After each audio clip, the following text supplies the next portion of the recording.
Welcome aboard National Football Show. It's your boy Big Sills. Everybody feeling pretty good about themselves right now, right? Coming off an emotional win on Monday night for those birds, huh?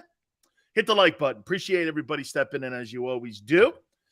Want to tell you, Doc Walker from the broadcast team of the Washington Commanders will join us in the third hour at 5:30 Eastern time. Until then, you and I are going to cut it up here, and we appreciate it.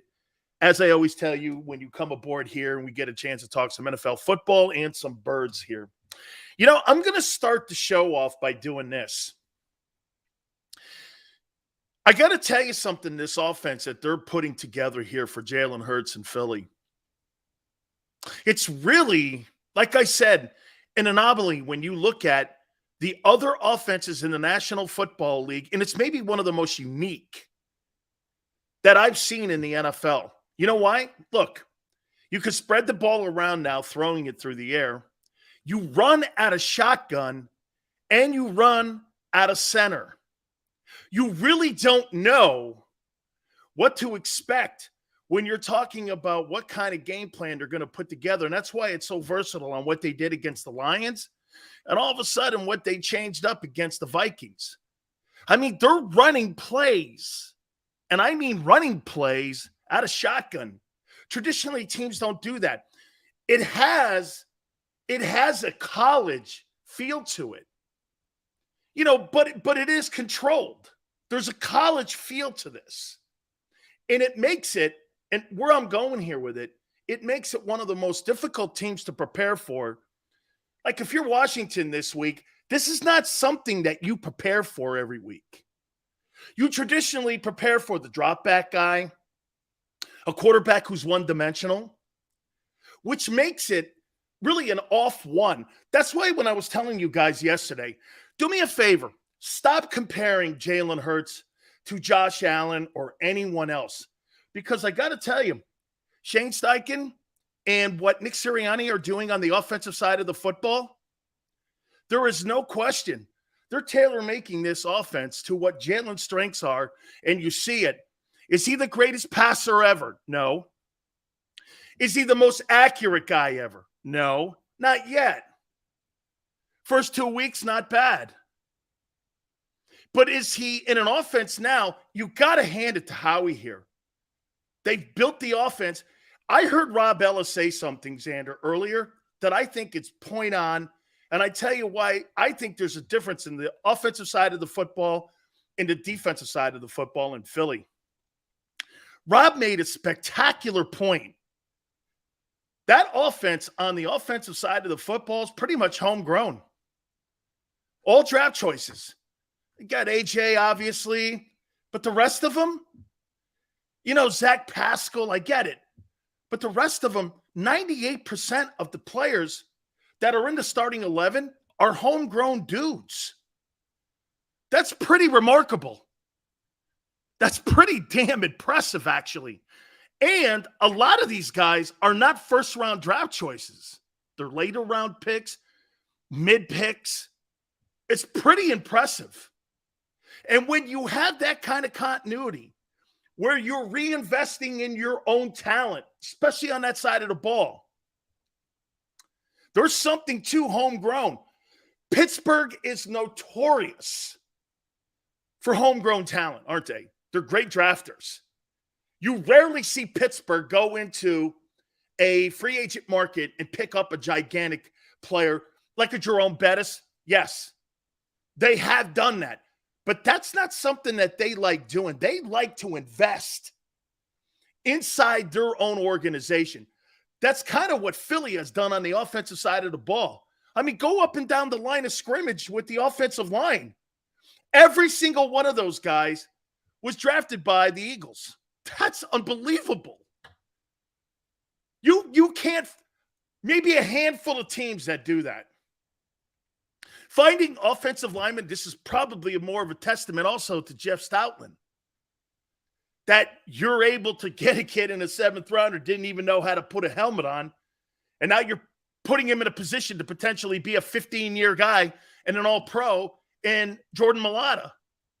You don't see that. That's not common. That is not a commonplace. Now, On the other side of the ball, there's been more mistakes in the draft. Pass rushers, you really haven't had an edge rusher in a bit. Okay? Hardgrave, Fletcher, homegrown. Kaiser White, not homegrown. Okay? Both corners, not homegrown. Your safety position, kind of homegrown. So that's going to take a little bit more time on that side of the ball to gel because those players really haven't played together. And those players on that side of the ball are learning a system and learning a culture. That's why I think the defense is behind the offense. And I think you got better coaching on the offensive side of the ball. Does that make sense? Okay, you got better coaching on that side of the ball. And on top of that, you got more continuity on that side of the ball. I personally think when I look at the Eagles, I think the Eagles' offense is ahead of the defense. And I thought that was going to be a little bit different. Just an observation. When Rob said that, I was like, now I know why the defense is behind. Okay. Oh, Hargrave was a free agent pickup. He's not homegrown. Okay. That just goes more to the point. Okay. I mean, that's why I think that side of the football is, I don't want to say struggling, but it's been inconsistent. Great performance against Minnesota. Not so great against Detroit. Okay. That's a 50-50 deal right now. Whereas I think the offense has performed pretty well, and they've got a lot of fixable things. Okay? It's funny because Hurts hasn't beat a playoff team. He's played like 15. That's going to be a conversation today. Jalen hasn't beaten a playoff team yet. Vikings didn't make the playoffs last year. They may make it this year, which would mean he would have beaten one, so we have to wait and see on that. But as of right now, he hasn't beaten a team that has been a playoff team yet. Hey, don't go down that line yet, okay? It's not a criticism. Matthew Stafford had one playoff win in Detroit before he got to Los Angeles. So it's not as easy as you think it is to win playoff ball games, okay? Not that easy, man. We've had problems with drafting defensive ends, especially pass rushing defensive ends, Paul. Okay? You always got something to complain about. I do? Yeah, because You see what Max says? Max says you always have something to complain about. Yeah, because I'm trying to be great and perfect. Okay? I'm always trying to be perfect, better, trying to make sure you're moving the chains. Your expectations have changed, dude. Your expectations. Okay? The expectations have changed. Swansky says, hey, Dan, I heard Nick talking about attributes he expects QB1 to have, and recently he talked about Hurts' ability to make plays when there isn't one. Do you think Hurts has changed the coach's mind? I'm going to get to that as we speak. Perfection is something that you're always looking for in pro football. Let me go into this now here. Let's go into the topics. I got two of them here for you. Please hit the like button here.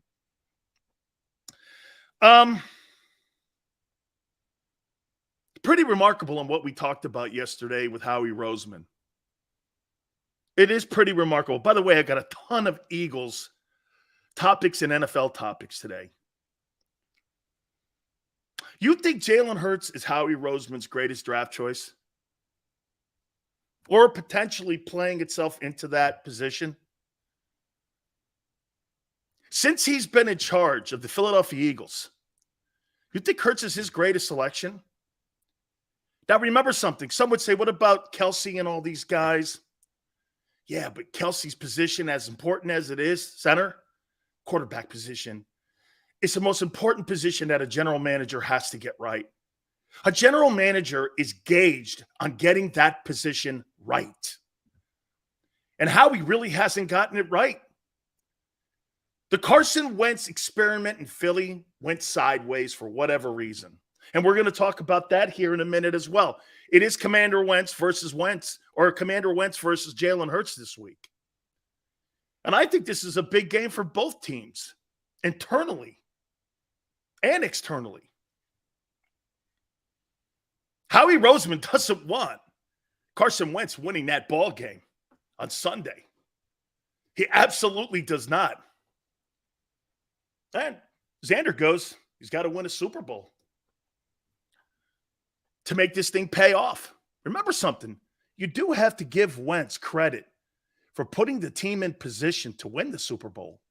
Without Wentz's play in 17, you don't get there. You know, as much as you want to give it all to Nick, it's not true.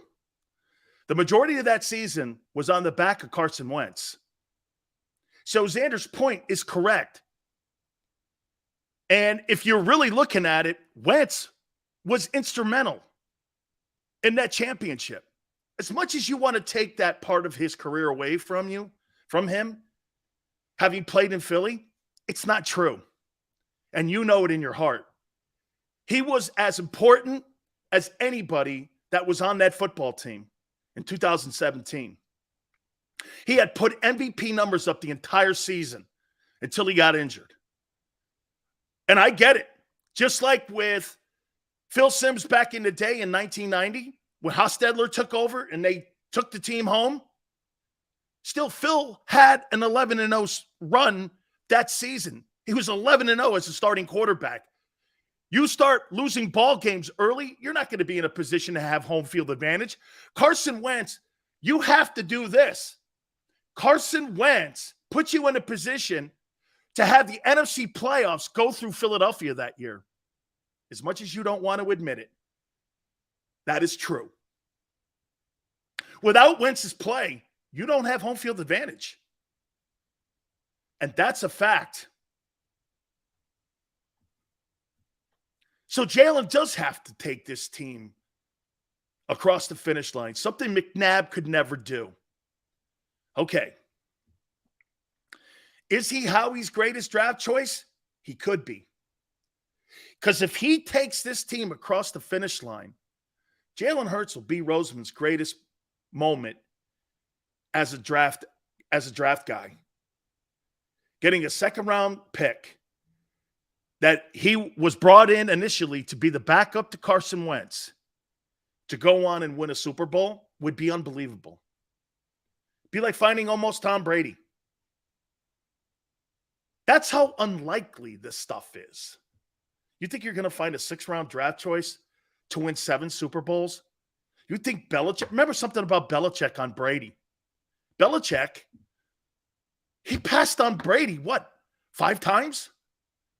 Wasn't like the Patriots got it right. They passed on Tom Brady 5 times. I mean, who are the players that they drafted ahead of him? So everyone's like, well, the Patriots got Brady. What a stroke of genius. No, they passed on him 5 times also. Okay? This kid's rounding out to be potentially something Howie could totally hang his hat out. I found my franchise quarterback, and guess what? It just shows you when you're evaluating the position, Howie may have drafted his greatest pick and a franchise quarterback, and he wasn't even looking for it. How funny is that? People look for franchise quarterbacks every single year in the draft. Howie wasn't looking for a franchise guy. He had no intention of Hurts being a franchise quarterback. Everybody in Philly took a shit on the pick. Nobody thought that this was going to be something that you're watching or potentially could evolve into. Right? And hey, Brian says that's exactly how it always happens. Did you really think that the San Francisco 49ers thought they found Joe Montana would be Joe Montana in the 3rd round when they had Steve DeBerg, who went to a Pro Bowl the year before? They weren't looking at that. Or when the 49ers traded for Steve Young when he was in Tampa, he was a complete bomb. They turned him into a Hall of Fame guy. You think when you drafted Aaron Rodgers 25 in Green Bay and you had Brett Favre up there, that guy was going to be that guy? Absolutely not. Or the guy in Baltimore. You really think Lamar was going to be Lamar? Okay?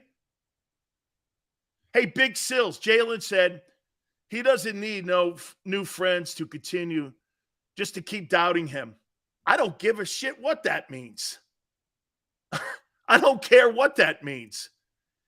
You got a lot of golf to play here, my friend, before you start crowing. Congratulations, you beat Kirk Cousins. Way to go. All right, now I want to talk about Carson Wentz here.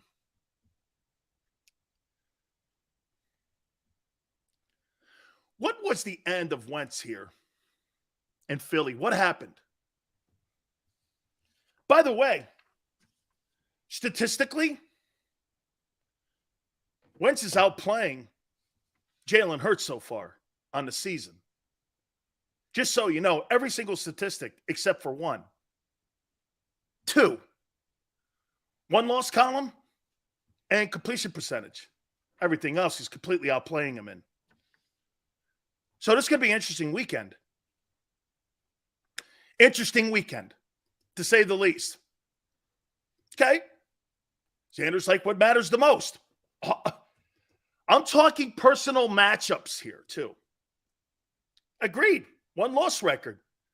He's got 1 more win than Carson Wentz does. Agreed. I don't think it's as glaring as everyone thinks it is.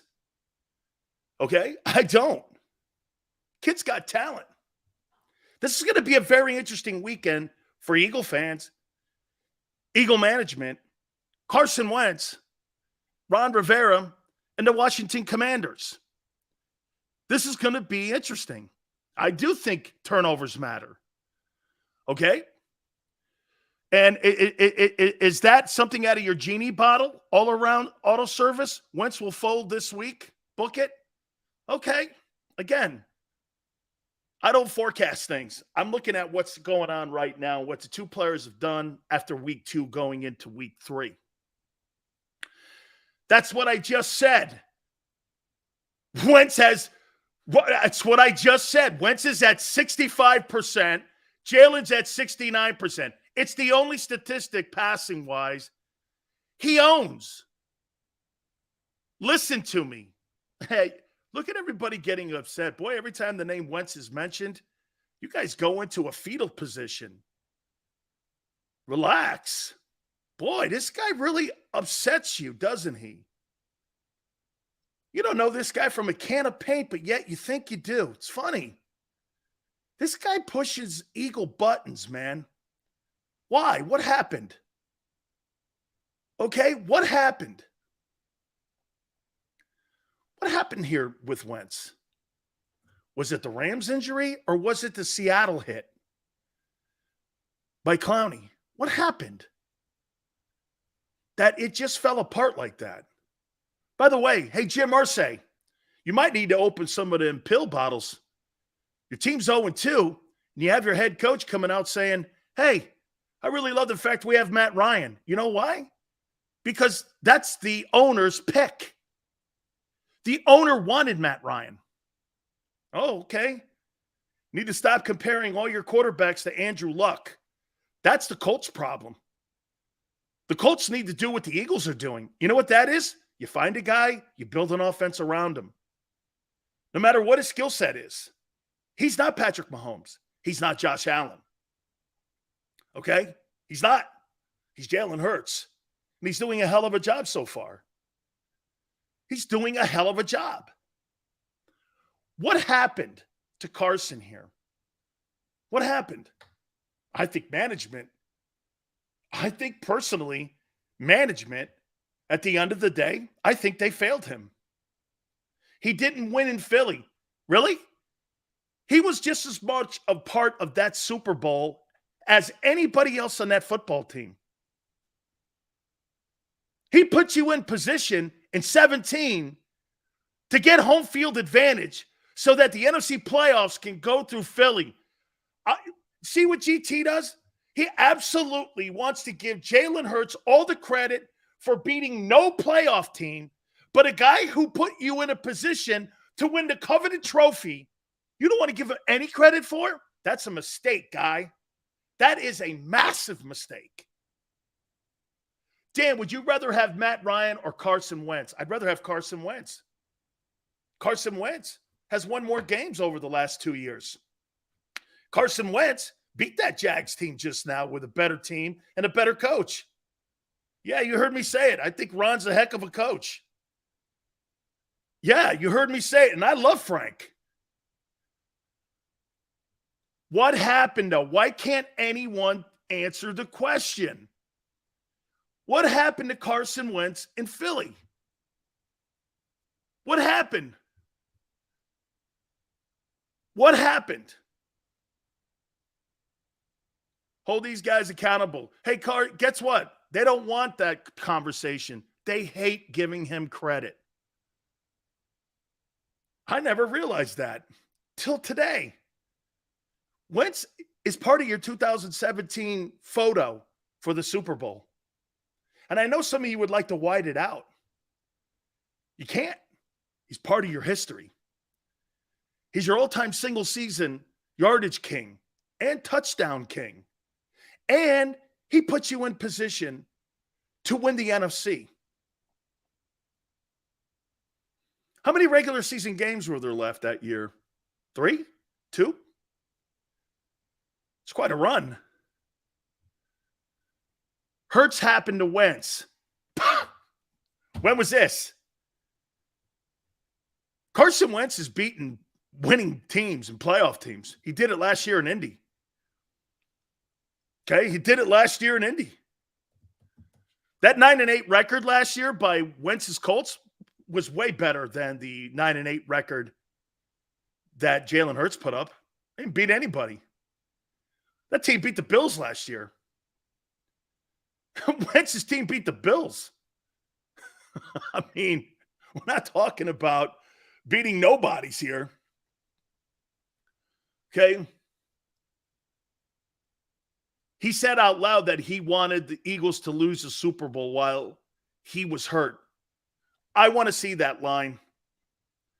I want to see that. I want to see a quote where he said that. I don't want to hear one of these whisperers in a corner that said that a source said. I want to see that quote. You show me that quote. And you post it on my Twitter page at Dan Sileo Show. Okay? I want to see that. You know what happened? Sills, the dude was soft, too cocky to adapt.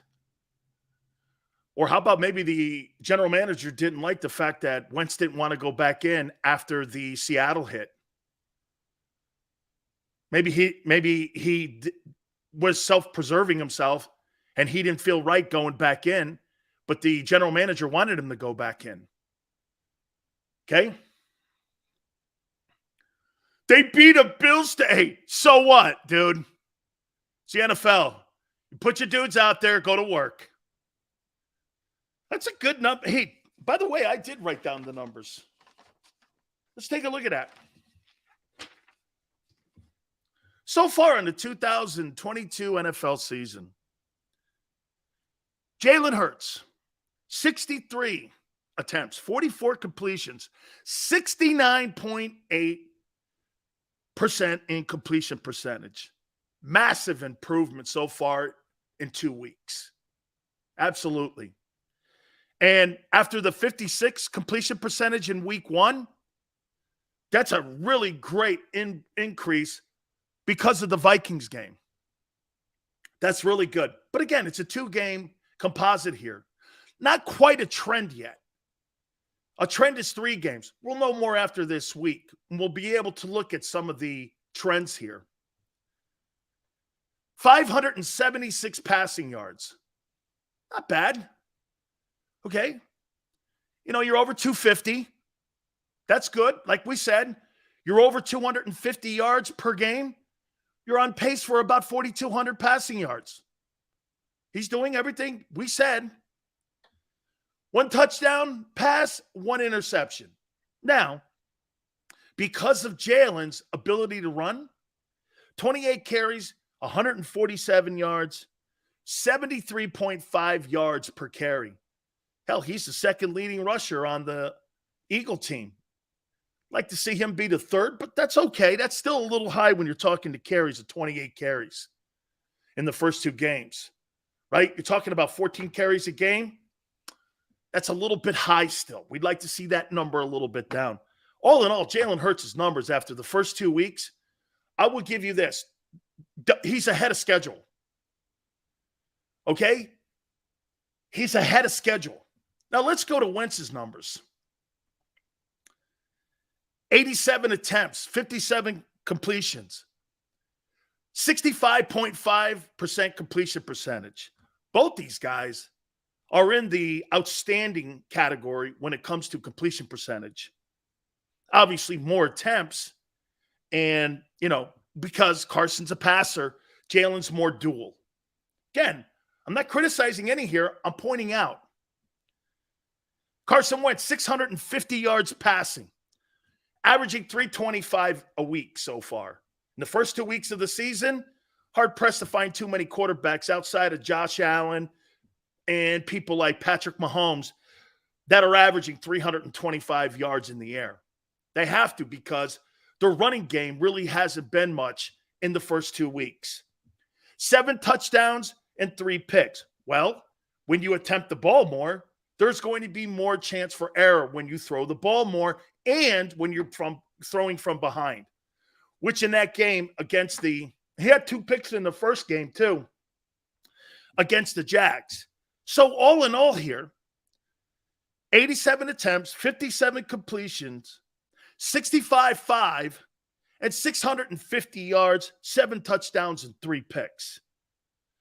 Carson Wentz is on pace for 5,500 passing yards this year. Do you know that? 54-25, I thought I saw. On pace for 5,000 passing yards. I mean, so far in the first 2 weeks, if I'm Washington, we'll talk to Doc Walker later, part of the broadcast team, I'm not disappointed with what I'm seeing so far. Okay? Thought it was a rocky first quarter against the Lions, but I'm not one of these guys that are going to sit here. And if I see a guy go 21-29 in the second half for 279 yards and 2 touchdowns and no interceptions, and you're telling me that's bad when he rallied his team back, you got blinders on and you don't want to see anything else.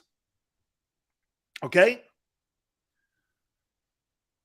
Hurts is on pace for over, I said it, 4,250. Stop it, Sills. He's not getting that. Well, what would make you think then Hurts is getting 4,200? Oh, I see. Wentz won't get 5,400, but Hurts will get 42 in your eyes. I don't think either guy gets those numbers. Just to be fair here. Jalen Hurts is on pace for 4,900. Well, if that's the case, like I said, Carson Wentz is on pace for 5,500. Okay? Wentz was so good, the Colts just couldn't play without him. You're right, they can't. They're 0-2. Thanks, Joseph, for making my point. Appreciate it. Thank you. Carson will be injured by season's end. Why? He wasn't last year. Sileo, get Sproles on the show and ask him about Wentz's quote. Don't want him to run through of Wentz when he powered into the end zone. I don't know what that means. You got to put sentences together, kid. 5,500 yards, baby. Wow. Damn. Unbelievable. Oh, hey, man. Go get him, Carson. Wow. You overrated Wentz. 30-year-old, never played in a playoff game. Okay.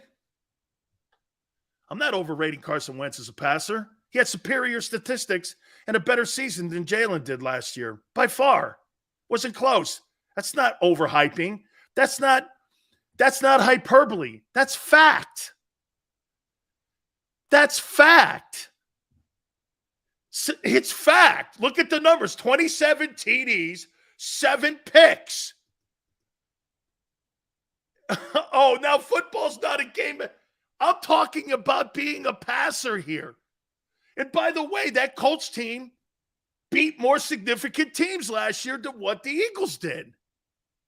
Look at the schedule. Who did you beat? Wentz beat winning teams. Okay? Did he crap the bed? Titans, 8 minutes, and Jags. Yeah, that's why I told you that Jags win. Hey, and by the way, the Jags shut out the Colts. How you doing, Jim Irsay? How you doing? How come no one answered the question about what happened to Wentz in Philly? Sills is kind of nuts. Wait a minute. What's the nutty stat here that you don't like? What am I making up? What am I making up? He's not a better passer. Are you crazy? In what year have you seen so far, since those two guys have been in the league together, where you thought Jalen was a better passing quarterback than him? And don't just give me Minnesota. I could give you numerous games where this guy has put up numbers that Jalen will never put up. Come on, man. Consistently, first 2 weeks, this guy's averaging 325 yards a game. Okay? No one's asked me the most important question, though. Maybe one of you will. Okay? Maybe one of you will. We'll see. Okay? Wentz was the caboose. Okay. F the Colts. He's comparing a 5-year quarterback to a 2-year quarterback. Why? Joe Burrow's better than Hurts? I don't know. I mean, Trevor Lawrence is going to be better than Hurts. Are you kidding? Right? What are we talking? Don't go there like that. You know when you see a guy. Now, again, I was listening to the person that was on Sports Take, and they asked him questions about Jalen Hurts. He's like, hey, we'll see. I was like, wow, a Philly guy saying that. I was like, wow. Oh, okay. So Xander just said Sills is going fishing. Okay. We'll see Sunday. We shall see Sunday. Just for the record, so we can kind of keep this fair, who do you think has more passing yards on Sunday? Wentz or Hurts? You think Wentz does or Hurts? Who do you think has more passing yards? Jalen? You think he's going to duplicate what he did against Minnesota, against Washington? He should. They're a lesser team. Short work week, on the road, divisional opponent. Okay. Got to be a 7-point favorite. Real question is, who will throw more INTs? Fair? Wentz will have more passing yards. Wentz will have more INTs than Hurts. Washington's defense is trash. I thought one of you guys would ask me the most important question, but you guys, no one has asked me about the two players. It's okay. Let's see. Don't care. Only the W's. Seals, are you still thinking 2-4? Holding to it. Does passing yards win games? No. Go position by position. I told you. The Eagles are superior to the Washington Commanders. Wentz has 4 picks. 2 hyped up, maybe? Dan, who's the better leader, Wentz or Hurts? We're getting closer. We're getting closer to the question that I really don't want to answer. But I'll answer it if someone asks. Did you just say yesterday Hurts was the best quarterback in the East? So TF is Wentz. Okay. He is the best quarterback in the East. He ain't the best passer in the East. Playing the position and being a passer are 2 different things. I never said anything like that. They're 2 different questions. It's how you ask the question. Okay? Who throws the ball better? Wentz will go into hero ball. How come nobody will answer what happened in Philly with Wentz? Who cares about passing yards? I want to win. Doubt Hurts is a better leader? No. I do not. Dan, which player can you rely on staying healthy? Either. What Hurts had injuries last year, had surgery at the end of the year. Wentz will be on a different team next year. Maybe. Stupid owners do that. How the Colts working out? How much better do you think Rivera is than Sirianni? I think he's just more experienced.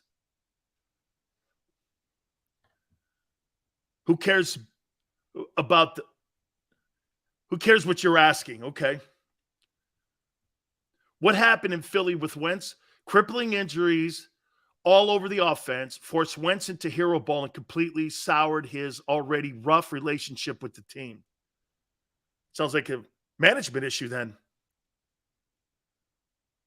Blair asked the question, who would you rather have, Wentz or Hurts, as your quarterback? Finally, Blair asked the question. Whew.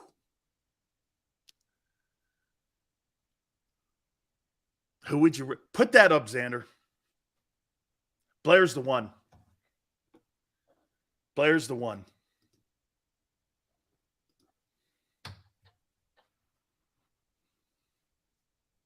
Blair, you're right. Game's on the line, 2-minute drill. 2 minutes left in the game. Wentz may have 500 yards in the air. But if it's 2 minutes and I got to win a ball game, I'm taking Jalen Hurts over Carson Wentz. That's championship moment. That's when champions are made. That's when a winning attitude has to supersede everything. The point that I'm trying to make to you is that all these numbers that Carson will put up, he may have better numbers this year. But I guarantee you, if you ask 31 other GMs who you'd rather have in a 2-minute drill, I guarantee you 90% of them would say Jalen Hurts. Especially the way what you're seeing now and the fact that he's improved his game so much. We're kind of playing around here a little bit with the numbers. Boy, you guys get really, you guys get really touchy with Carson Wentz talk. Wow. That's really amazing on how he touches you off more. He really left a bad. I'll tell you what, I'm trying to think of athletes that have left. I mean, this guy has left a bigger stain on his reputation than I think Ben Simmons did. Is that fair?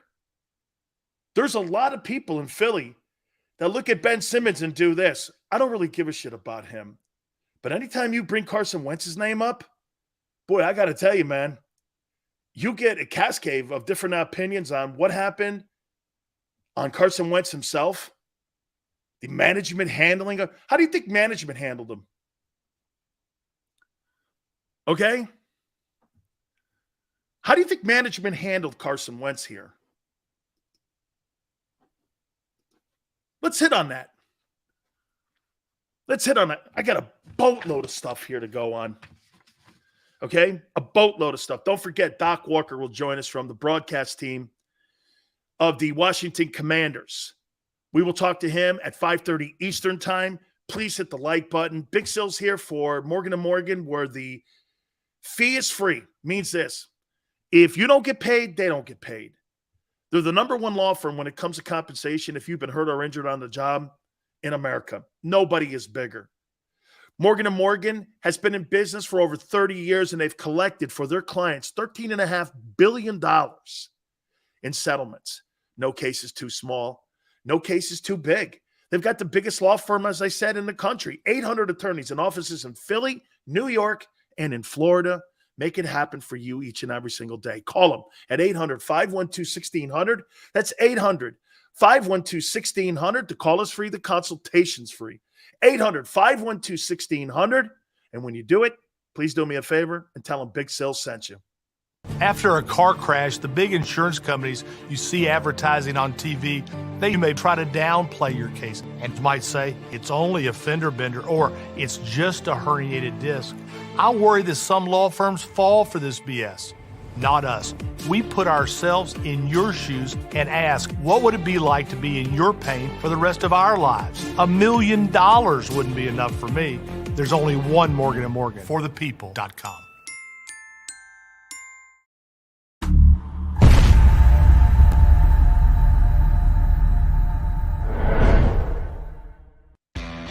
Go to get your game on. Go for the beers. Go for the cheers. Go for the hit and the hits. Go for the stakes and the stakes. Go to get your parlay on. Go to get your party on. Go for the scene. Go for the screens. Go for the gallery. Go for the win. Go to Ocean. Visit theoceanac.com to plan your visit. The greatest fans on earth. It's a bold statement, but would you expect anything less from Philadelphia? 58 years of heartache creates a toughness, a grit, a resolve not found in most. Sure, our prayers were answered, but now that we've had a taste, we're looking for more. Pondley Hockey, official partner of the Philadelphia Eagles. Action News at 11 with Rick Williams. It's the team you trust to bring it all together. The stories that impact your community, a sports roundup for the locals, and the AccuWeather forecast you depend on. Action News at 11 with Rick Williams. Go passionately. Go fearlessly. Go confidently. Go Birds! Go confidently towards your goals with First Trust, Philly's hometown bank for nearly 90 years, and the official bank of the Philadelphia Eagles. We're focused on getting you over the goal line. So go with conviction, go with trust, Go Birds! and go forward with us by your side. First Trust Bank, the official bank of Philadelphia dreams. Oh, and go Birds.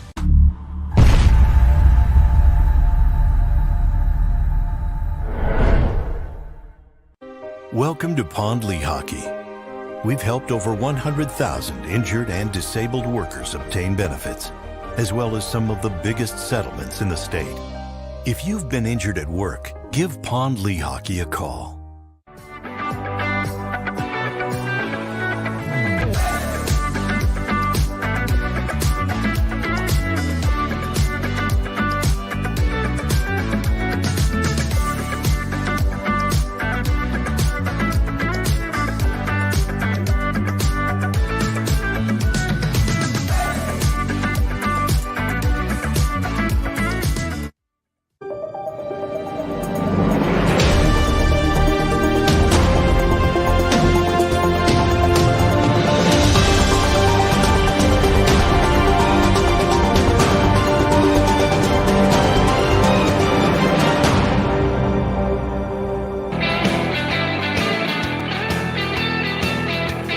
Welcome back. National Football Show. It's your boy, Big Skills.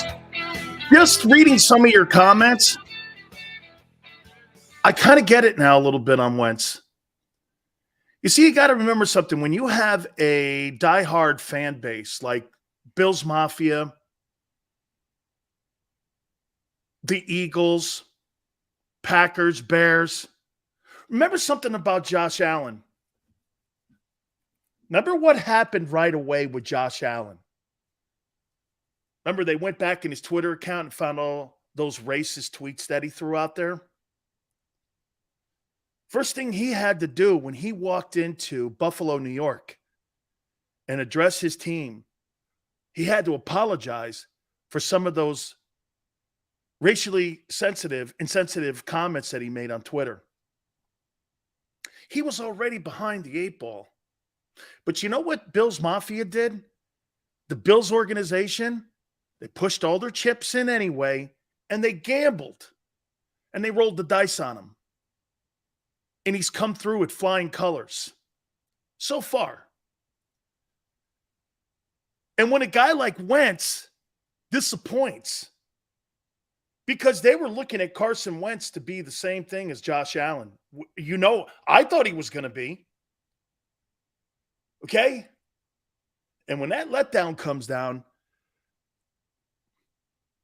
the Eagle fan base is like, hey, bro, that ain't working here. You demand my loyalty right out of the gate because you put the gear on and you wear the colors. You better live up to it. It's that's why I say it's one of the best fan bases in the country. It's because you push all your chips in. Ben Simmons. How many athletes have rolled through Philly and have just been that where you go, damn, really? Come on, guy. It's got to be better than that. And get right. When you see a guy with a losing attitude and the Eagles hadn't won prior to 17, the Super Bowl, and they hadn't won a championship since 60, people were tired of it. And now that you've had a taste of it, you know what that looks like. You know what championship football looks like. And that's why everybody's hyped up about this football team compared to teams of the past that had great talent on it, even the McNabb teams. And the expectations are raised here because the Eagle fan base has a taste of championship football. It's great. That means your expectations are here. No longer are we talking about Hurts winning the job. You want Hurts now to be one of the elite guys in the game. He's not there off a Minnesota game. Again, the potential's there. I'm going to tell you about potential. He's not done it consistently enough to sit there and talk to me about being an elite guy yet. Nobody in their right mind that follows the game and understands the game thinks what he did last year and on Monday have turned him into an elite guy. Again, it's trending in the right direction.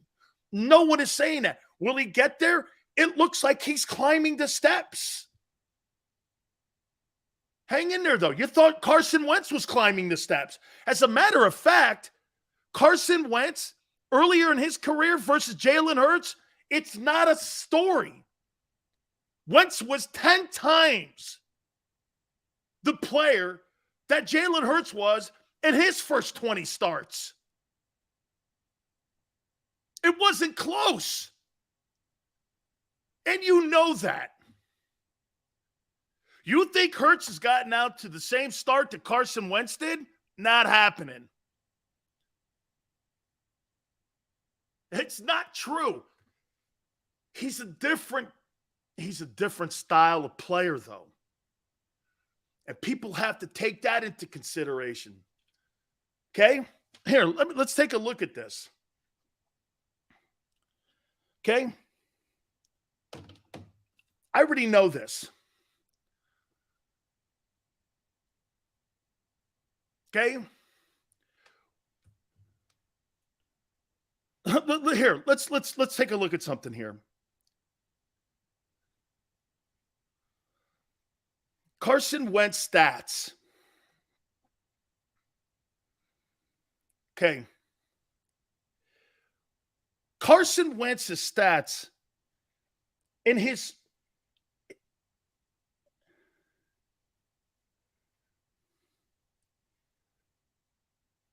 first year starting, he threw for 3,782 yards and a 62 completion percentage. Okay? By the time he got to his third year, he'd already thrown for 10,000 yards. Okay? This kid got out to a great start. Second year, he threw 33 touchdowns.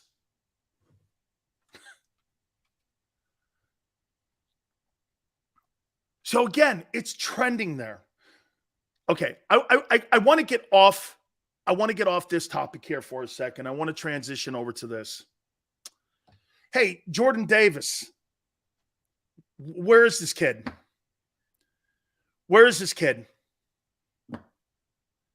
Where is he? First round draft choices traditionally play right away and a lot. Where is this kid? Where is he? I mean, what are they doing with him? Where is he? I mean, I don't see him. I didn't see him. Did he play against the Vikings? Where is the kid? You got an aging veteran and Fletcher Cox. Hardgrave, again, is in the final year of his contract. Where's Jordan Davis? That's the 13th pick. This kid better turn into a little bit more. And by the way, I'm disappointed right now that I don't see him out there more. Now, I don't know what that means. It's not like that D-line's been killing it. First 2 games, they got destroyed in the opener, played way better in the second. But you didn't feel to put the 13th pick on the field? Where is he? Run a 4.78? Again, this is what I told you when you drafted the kid. His potential and his production don't match up. In his entire career, it's not matched up to his potential. Where is he? Dude, when you're a pick like that, you got to be out there on the field. Contributing. First rounders contribute. Okay? Jordan Davis has to wait till next year to play? Jesus criminy. And you're playing Hassan Reddick, who has no reason to be out there on the field in first and second down covering backs and tight ends. And you got Davis on the sidelines. Okay, why is that? Dude, I'd like to see a tad bit more here from the kid. Or what's the issue here? Wait a minute. Identity. I never said he was a bad pick. I don't know what's going on. I'm asking a question. Why isn't he playing? Shit, the third rounder has only got 3 reps. Did he play on Monday night? Hey, by the way, did Nakobe Dean play on Monday night? Did Nakobe Dean play? Jordan Davis is playing some. Now, is that a result of having a top 5 defense? I don't really look at the Eagles right now as a top 5 defense. We'll see if they end up making that statement. But first 2 weeks, it's been very inconsistent. So wait a minute. Nakobe Dean didn't play Monday. And this is the steal of the draft. He's had 3 reps all year long, and he's the steal of the draft. I'll tell you what. You know who the steal of that defense is? It's TJ Edwards. Undrafted. That kid's balling, man. He's a good-looking player. He's a good-looking player. But the first 2 weeks for the so-called dream team picks of the Eagles, shit, the second rounder, I got more faith in now. He could walk in there and play. Dean's on special teams. That's not quite a steal of the draft. He's on special teams. Okay. TJ Edwards, I agree, David. He ain't giving up that spot. There's no way, man. As a matter of fact, I think that thing lit a fire under him. I think that's okay. I think that's without a doubt. I think that's a great. Eagles shut down a prolific offense. They won the game against the Vikings. Congratulations. And TJ Edwards, Richard, was everywhere. You said yourself, Sileo, TJ Edwards will make it difficult for Dean to play. He's made it so much so that he's only had 3 reps on the defense. You know, there's 2 other linebacker positions. Cam Jurgens hasn't played either. Yeah, he will. Nobody said we were a dream team. Who said dream team? Paid Hassan that money and he's not coming off the field. That's a Howie move. Hey, cuz, it's only 2 games. It's too early to use the phrase only 2 reps. No, that's reality. He's only played 3 reps in 2 games. And I've been told by the organization he was the steal of the draft. Not quite an LT or Micah Parsons appearance so far by Nakobe Dean. Personally, I think he's kind of small. And Jordan Davis is not playing enough. Why? It's just question marks. I mean, how about this? Didn't you expect Jordan Dean to be playing more? Or did you not? I was told by Jonathan Gannon in the offseason that there'd be a rotation. What? Well, I haven't seen that rotation. It's called depth. So your first rounder is depth. I thought that was Milton Williams' job. Jordan Dean. I don't think it's there, and I'm not there. I'm not calling it that. I'm just asking. Jesus criminy. You guys get a little butthurt when I bring something up that you don't want to hear. Where is the kid? You're going to need him this year. You're going to need both those players. Both those guys. You're going to need them. Okay? You're going to need them. We don't like Carson. Really? You're just a negative dude every day and complain. Steven. A negative dude. I'm a negative guy when I say, where's Jordan Dean? Where's Jordan Davis? That's negative? Isn't it a fair question? Where is he? Where's the Kobe Dean? And you think that's negative. I mean, I would like to see these guys play a little more. Hey, Big Sills, let's talk about the shirt you got on. Yeah, Leroy Selman gave me this when he was the athletic director. It's the only non-Miami shirt I wear. It's a USF Bulls. He gave it to me. So it's one of the very few shirts that I wear. And Leroy Selman gave it to me. He goes, hey, you've got to keep this shirt. You want to hear something really sad? Like about a month later, he passed away. God, he was the athletic director at USF, built that program up. Leroy Solomon was one of my dearest friends. God, I love him. The Juice goes, we don't have the answer, Sills. I just like to see the kid get out there a little bit more. And here's where I'm going with it, Juice.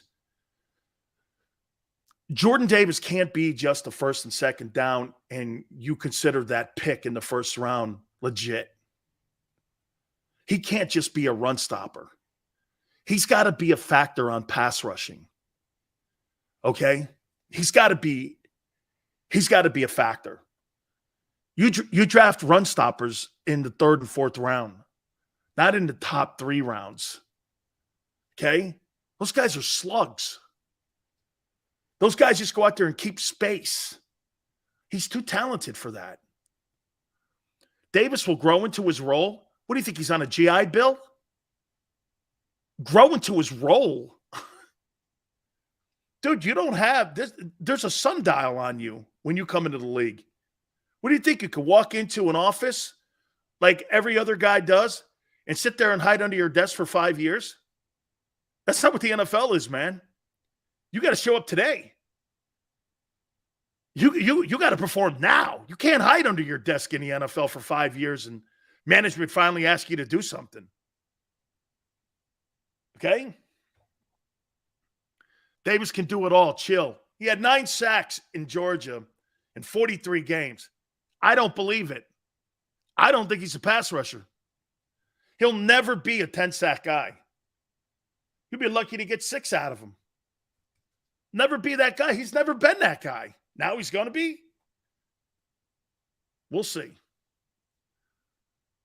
He's the guy that frees up Hardgrade and Cox. Sills can't blame the Eagles because they have depth. Okay. Okay. Xander's like number 13 for a run stuffer in the modern NFL would be a fail. We're nowhere near that. But what Xander just said, that is something to keep over here and to be aware of. You cannot be close to being a lottery pick in the top 10 and just think playing on first and second down is good enough. And how about this? Some of you go, he's got to grow into it. Well, he has not made enough of a splash and turned enough heads to get any reps, significant reps. The Kobe Dean has done nothing to show the Eagles he deserves playing time or he'd be in there. Don't you think Howie wants to put one of his golden childs in there? Shit, look what he does. His nature is to keep guys on the team, even if they don't deserve it.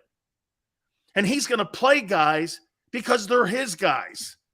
You know, if Dean was playing well in practice and had shown the propensity to understand the defense, he'd be in there. You know he'd be in there. Okay? Hey, Dan, you love to mess with our... Hey, Brian, it's not true. I like pointing things out. Look at Razor. Sills, Cox had 7.5 sacks in all of college, so he can't rush the passer to answer. Don't ignore it. He can't. He had 9 sacks. 9 sacks in 43 games at Georgia. That's a fact. 9 sacks is not production. Kaiser White's playing great ball. TJ Edwards is playing so good. Playing so good, man. Look, week 3 of the NFL, there's some big-ass games there, man. And by the way, I'm going to talk about the dual-threat quarterbacks. Jalen's in the conversation here, too. And get this. I'm going to make a prediction about a quarterback in the NFL, and you guys are going to love this. I know you're going to love this. All right, hit the like button. Hour number 2. Don't forget, Doc Walker from the broadcast team of the Washington Commanders. We'll ask him if they're happy with Carson Wentz so far in the first 2 games of the season. Hour 2 coming up. Keep it here on the National Football Show.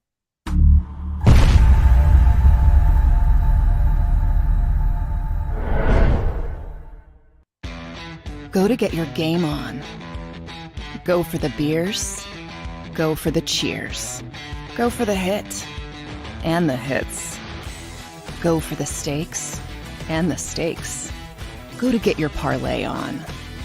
Go to get your party on. Go for the scene. Go for the screens. Go for the gallery. Go for the win. Go to Ocean. Visit theoceanac.com to plan your visit. The greatest fans on earth. It's a bold statement, but would you expect anything less from Philadelphia? 58 years of heartache creates a toughness, a grit, a resolve not found in most. Sure, our prayers were answered, but now that we've had a taste, we're looking for more. Pondley Hockey, official partner of the Philadelphia Eagles. Action News at 11 with Rick Williams. It's the team you trust to bring it all together. The stories that impact your community. A sports roundup for the locals. And the AccuWeather forecast you depend on. Action News at 11 with Rick Williams. Go passionately. Go fearlessly. Go confidently. Go Birds! Go confidently towards your goals with First Trust, Philly's hometown bank for nearly 90 years, and the official bank of the Philadelphia Eagles. We're focused on getting you over the goal line. So go with conviction, go with trust, Go Birds! and go forward with us by your side. First Trust Bank, the official bank of Philadelphia dreams. Oh, and go Birds.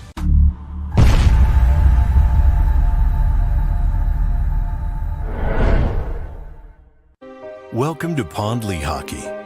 We've helped over 100,000 injured and disabled workers obtain benefits, as well as some of the biggest settlements in the state.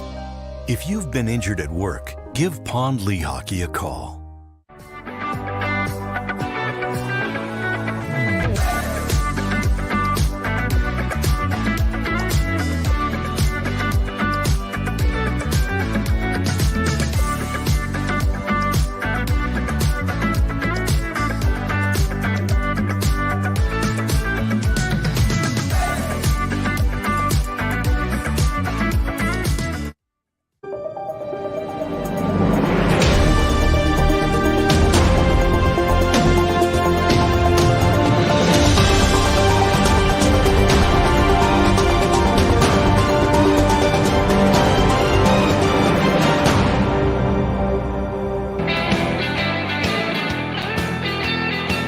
Hour number 2, National Football Show. It's your boy Big Sills. Please hit the like button. Thank you so much.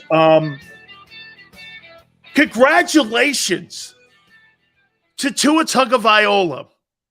Yes, sir, man. How about that kid?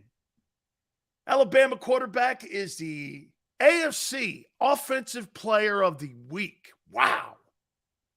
469 yards. 2 wide receivers with over 150 catches and 150 yards and 10 catches apiece. Wow. Man, that's amazing. If you would have told me that Tagovailoa would win an AFC Offensive Player of the Week award, I'd say you were high. Unbelievable. Hey, and in the race between Tua and Jalen Hurts, Tua got the first Player of the Week award. Huh. Okay. 469 yards, we'll do that. No question about it. You want to know something crazy, though? I thought Jalen played better than Tua. I thought Jalen played better than him. Didn't you? I don't know. There was just a feel when I watched Tua play and I watched Jalen play. I came away going, I don't know. I think Jalen played better, but he had the numbers. He had the passing numbers, and that's what everyone looks at. See, that's the kind of point I was trying to make also in the first hour. I thought Jalen outplayed Tua. I did. But Tua has these incredible numbers. When I watched the guy control a football game, I didn't see Tagovailoa controlling a football game. I saw him throwing passes to really speedy wideouts, and some of those things look like punts. I watched the way Jalen handled himself. I don't know, man. Okay? Look at East Cannon for life. I don't believe you. What are you talking about? I really think I do. I think Jalen Hurts played better. It will always be a battle between Hurts and Tua on who was right in Alabama. Just like the 2004 draft when you had Eli Manning and you had Ben Roethlisberger and Phillip Rivers in it, or the 83 draft. Every time it was that way with Jalen Reagor and Justin Jefferson. Anytime you're drafted with a contemporary in that respected draft, Tagovailoa and Justin Herbert are going to be compared as well. I don't know what you watch or how you look at things, but I'm here to help you out media-wise. That's how it's worked. Well, the quarterback, it's a team effort when it comes to team. Yeah, okay, great. That's in your world. But in media world, quarterback gets the credit for the wins and losses. They're the only player in the NFL Pro Football Reference. Do you know that actually has that stat for starting quarterbacks, a one-loss record? No one else does, except for a coach. Okay? Damn. Tua, AFC, Offensive Player of the Week. Kudos to you, man. Chris Greer and those guys sticking up for their guy Tua. Now he's the AFC Offensive Player of the Week. Congratulations to you. All right. Here's another quarterback. I'm going to make a prediction here for you. I think Nick Foles is going to be the starting quarterback by the time week 11 rolls in, man, where the Colts roll into that game versus the Eagles. I say by week 11, Nick Foles is starting quarterback with the Colts. You bet, man, because Frank Reich will be in a position where he's playing for his job. Man, when you have to come out after – hey, how would you like this? You have to come out after week 2 and tell everybody how in love you are with your quarterback. You think there's a problem there? That's like getting married, and after 2 months you do this. Man, I'm so thrilled to be married. It's the greatest thing in the world. Man, she's wonderful. Well, yeah, man, you just married her. You're still in your honeymoon, aren't you? Why does Frank feel he has to tell us how the honeymoon is going still? Okay? Why does he have to tell me how to honeymoon? Hey, I know we're 0-2.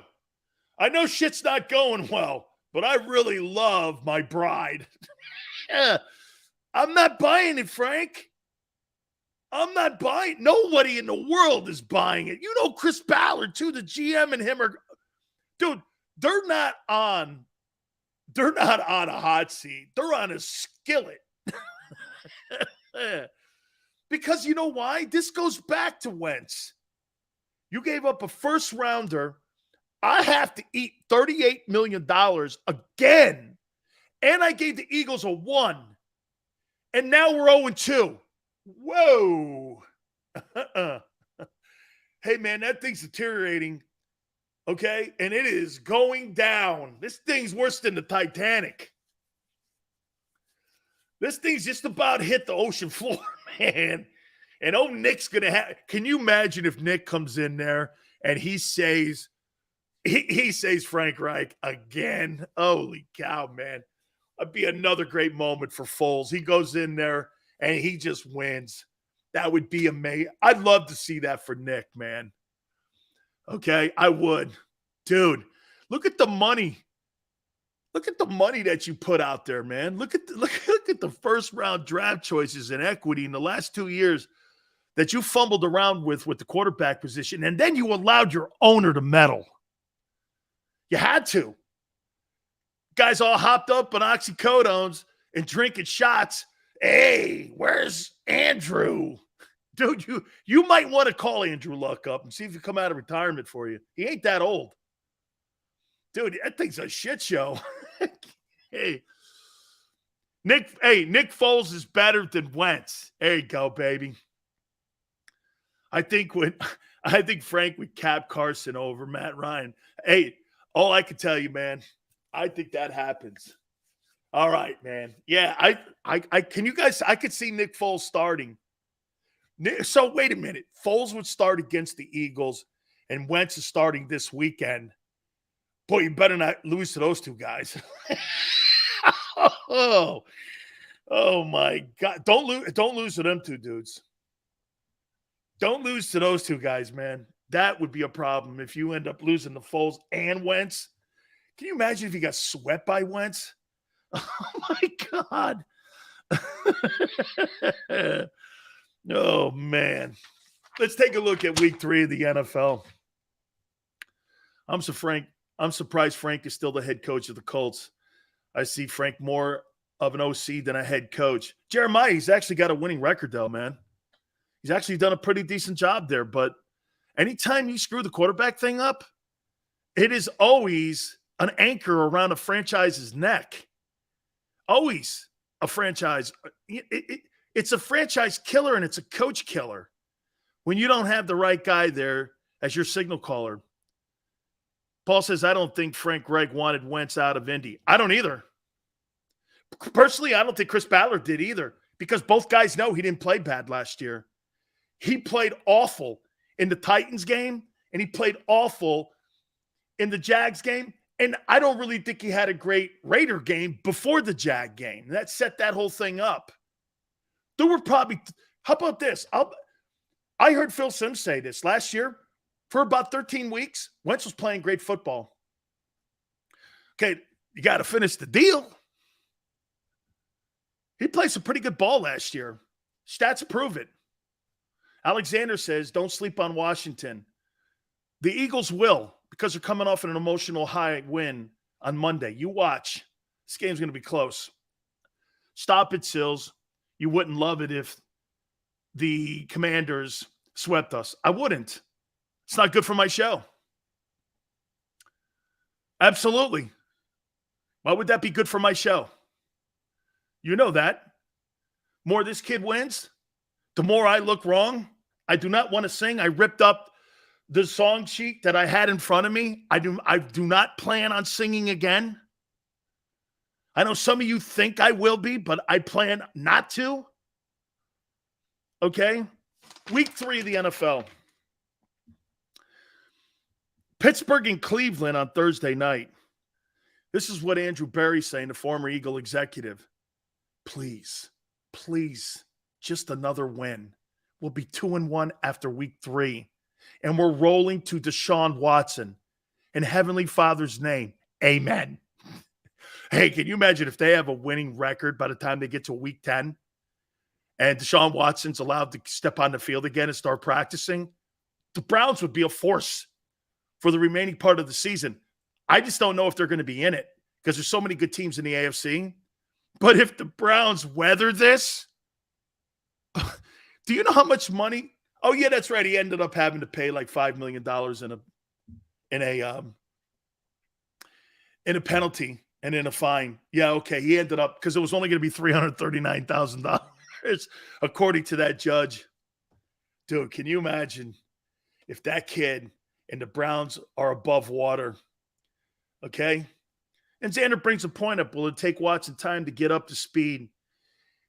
He might be good enough. He might be good enough anyway. I think it's going to take him a little time. But what they have in there right now, he'll be better than Jacoby Brissett. You feel me? And then by a couple weeks, that's why you got to be above 500. If the Browns are above 500, they beat Pittsburgh, and I think they will. It's in Cleveland. And they beat them. Everyone you know is keeping an eye on this. You see Jimmy Haslam got hit in the head with a water bottle. There was a disgruntled fan there, I'm assuming, owner of the team, getting Watson in the building and getting rid of the guy from the Progressive commercials, loser Mayfield.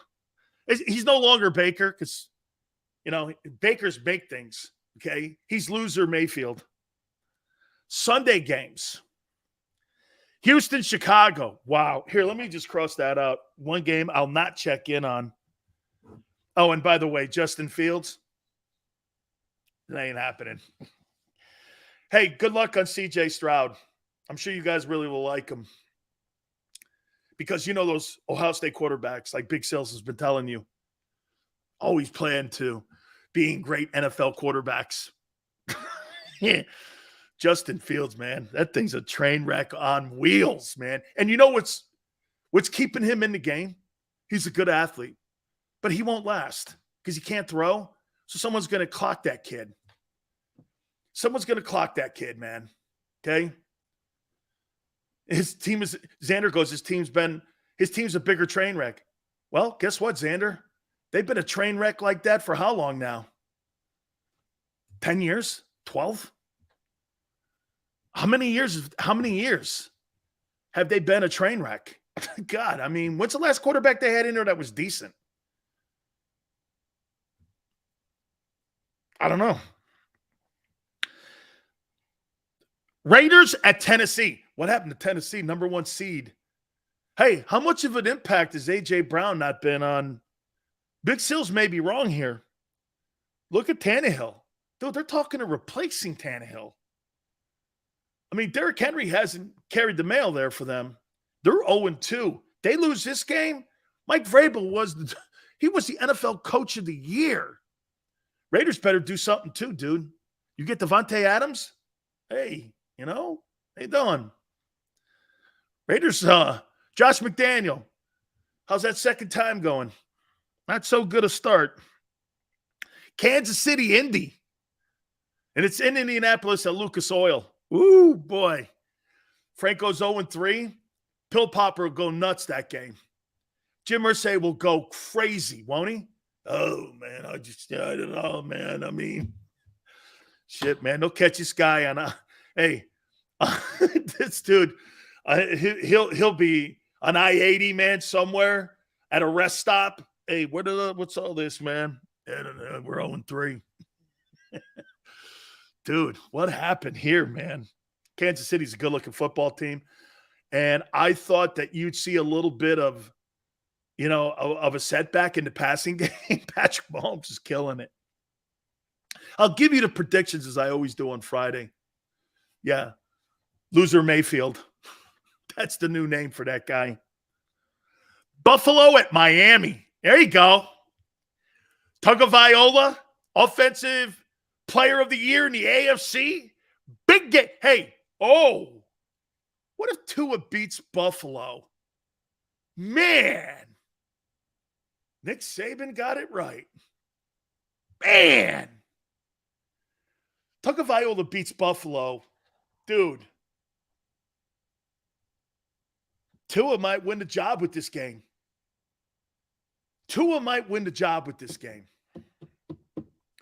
He's on pace to win it now. He beats Buffalo in Miami this weekend.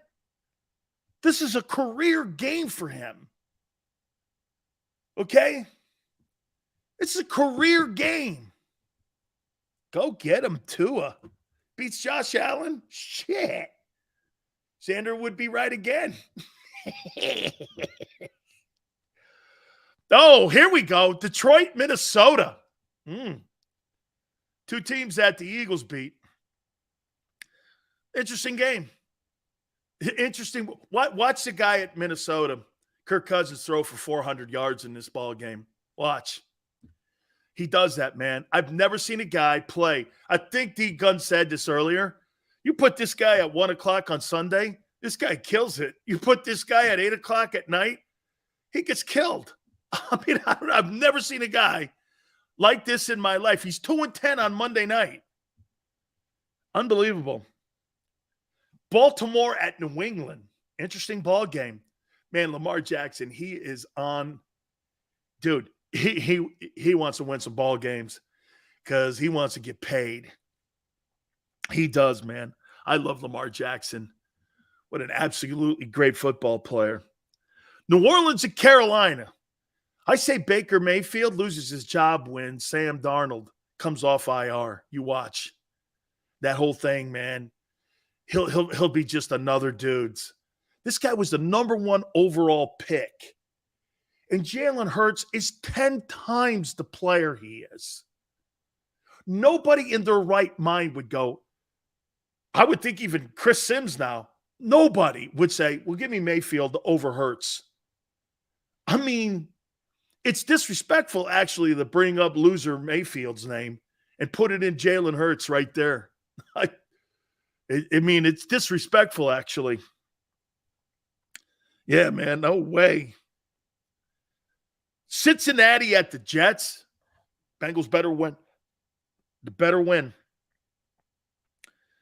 New Orleans, Carolina, yeah. Dougie versus the Chargers. Interesting. It's in LA because the next week they play the Eagles. They got to come back and play the Eagles the following week.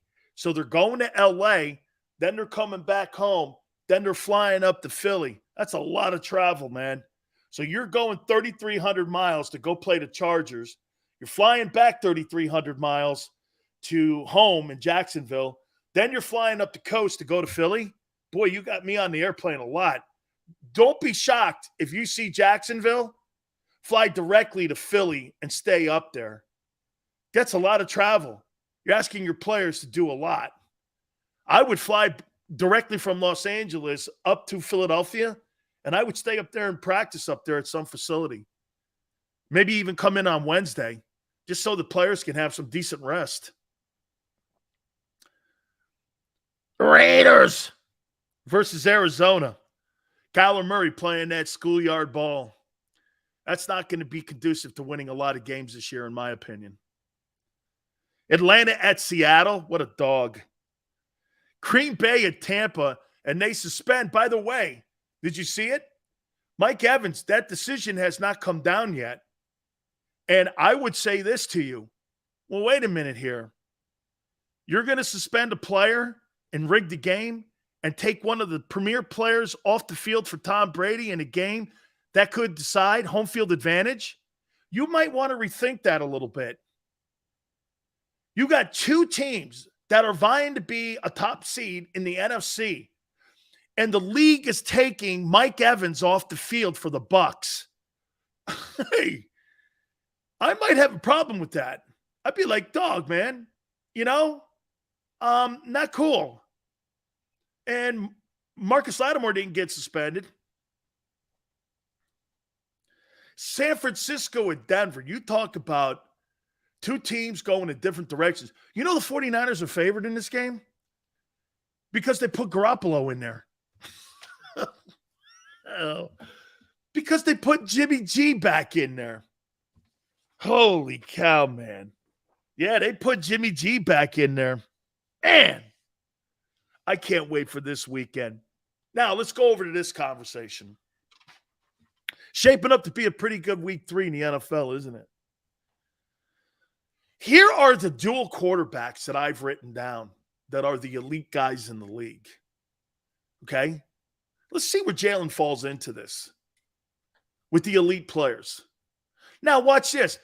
Hey, Xander, who was that guy that was on earlier with the Sports Take guys? His comments were funny. He says it. No one cares. I say it. Everyone blows a gasket. He says that Jalen's probably better than 15 quarterbacks in the NFL. David Murphy. David Murphy. Oh, that's between us. Okay.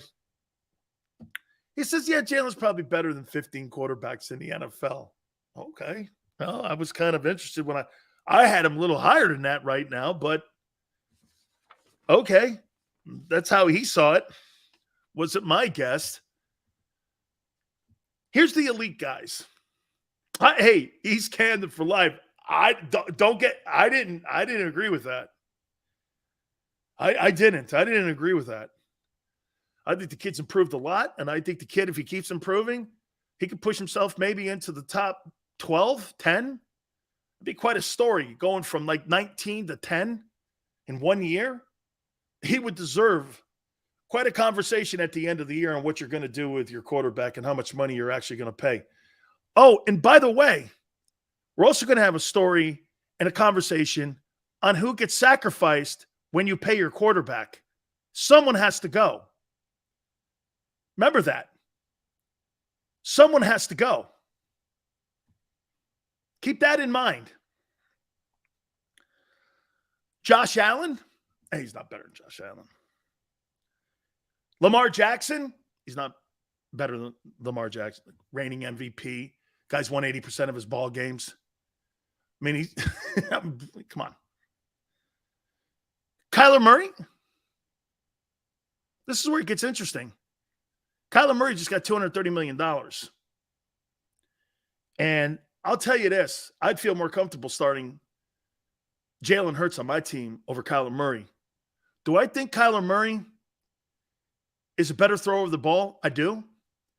Do I think he's a better athlete? I do. But Jalen Hurts, to me, is a better leader. And Jalen Hurts, I think, has a better understanding of football. It's not about him. It's about team. And Jalen plays like that, which means I want to have him as my guy. I look at Kyler Murray and I go like this. He's got all the things that are a tick ahead of Jalen Hurts. He's a better thrower. He's faster. He's more elusive in running. But then we start to talk about playing the position. Like, do you think in that Detroit game, Murray would do what what Hurts did?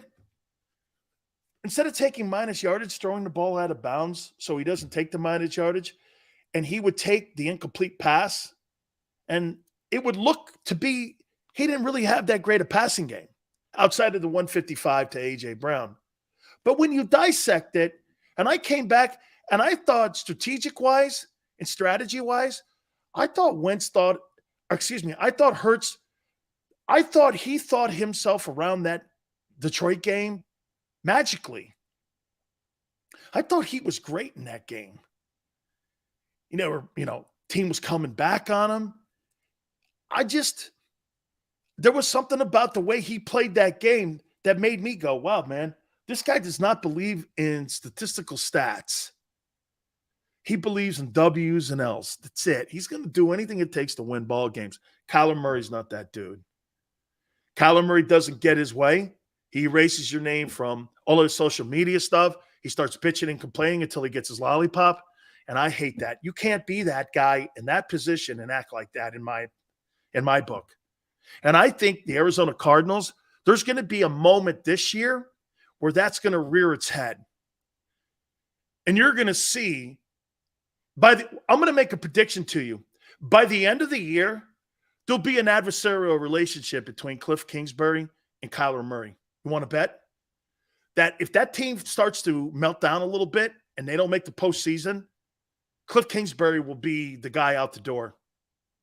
You watch. And Murray will be the guy pushing him out the door so that he can get somebody else in there to call plays that he wants. You watch. He wants complete control of that offense. And right now he doesn't have it. You see what Cliff Kingsbury came out and said today? We'd like to see our quarterback control the game from the beginning to the end. Bro, that's not going to work when you're talking about a baby like that. Hurts would never act like that. He would never act like that. Okay?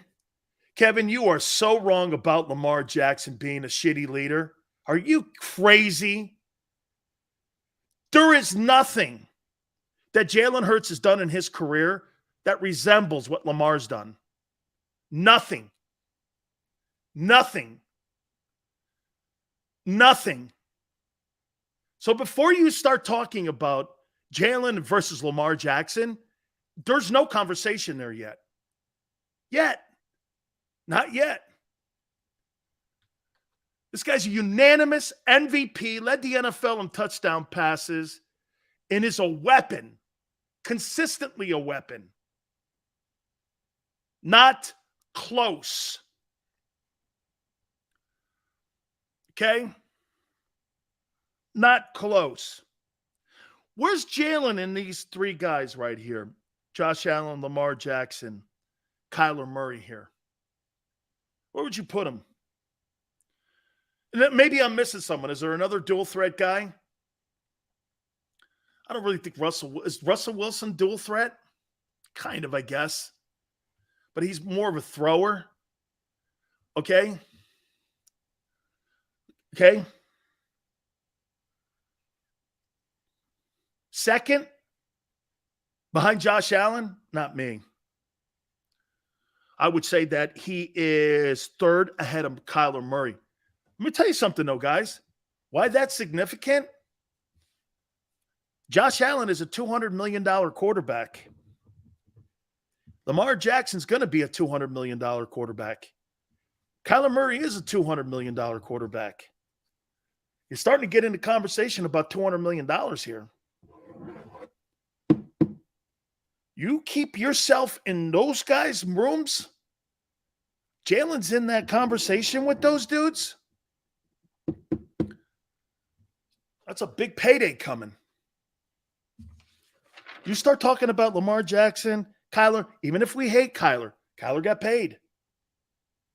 Kyler got paid. That's a big conversation. When you're on the podium, and he is on the podium, with Josh Allen, Lamar Jackson, dude, Lamar Jackson, the Brinks truck's going to back up for him in Baltimore or wherever. How do you look at Jalen in that light? And I do not like Kyler Murray over Jalen Hurts. And get this, Kyler Murray is a little better at everything than Jalen. But yet, when it comes to quarterbacking and playing the position, I'd rather have Hurts. Because I know in 2 minutes, that guy's going to do what it takes to win a game. And he's going to utilize. Can I tell you the two most significant moves that I love that he did so far in the first 2 weeks? Guys, show me this and give me this. What are your two favorite things that Jalen Hurts has done in the first 2 weeks? You know what? I'm going to take a timeout. I want to write that down.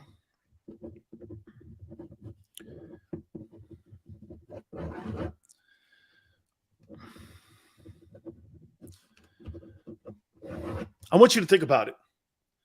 I'm going to tell you what mine are, okay? I'm going to tell you what mine are. My two favorite things that he's done so far. I mean, and there's something maybe that you didn't notice. All right. Hey, my good friends at Morgan & Morgan, please do me a favor. If you've been hurt or injured on the job, one of the most important things you could do for you and your family is to get compensation for them. In the past 30 years, Morgan & Morgan has collected over $13.5 billion for their clients. For the people is not a slogan. It is absolutely who they are. And again, too, understand this. With over 800 attorneys and offices in Philadelphia, New York, and in Florida, nobody has a bigger firm, and nobody is going to go to battle for you more than Morgan & Morgan. No case is too small. No case is too big. They will not be intimidated. Call them at 800-512-1600. That's 800-512-1600. The call is free. The consultation's free. And when you call Morgan & Morgan, do me a favor. Tell them Big Sil sent you. I'm John Morgan of Morgan & Morgan. When you're hit from behind in a car crash, the insurance company may try to say, you can't possibly be hurt. It was only a few miles an hour. It's simply not true. You see, here's the thing. Getting hit at 10 miles per hour is like falling off of this. 15 miles per hour, like this. And only 25 miles per hour, this. Injured, dial pound law. There's only one Morgan & Morgan.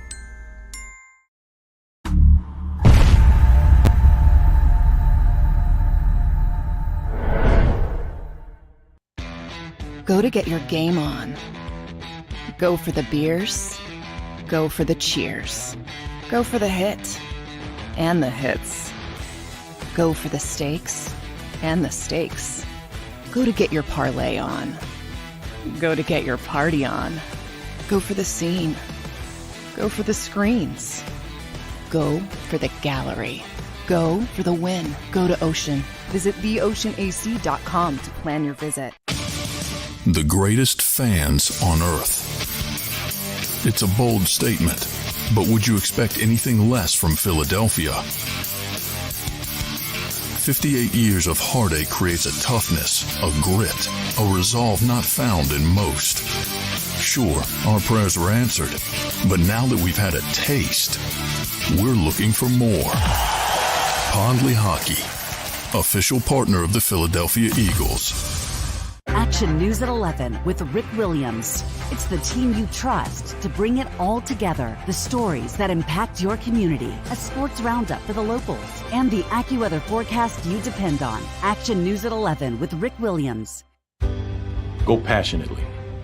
Go fearlessly. Go confidently. Go Birds! Go confidently towards your goals with First Trust, Philly's hometown bank for nearly 90 years, and the official bank of the Philadelphia Eagles. We're focused on getting you over the goal line. So go with conviction, go with trust, Go Birds! and go forward with us by your side. First Trust Bank, the official bank of Philadelphia dreams. Oh, and go Birds.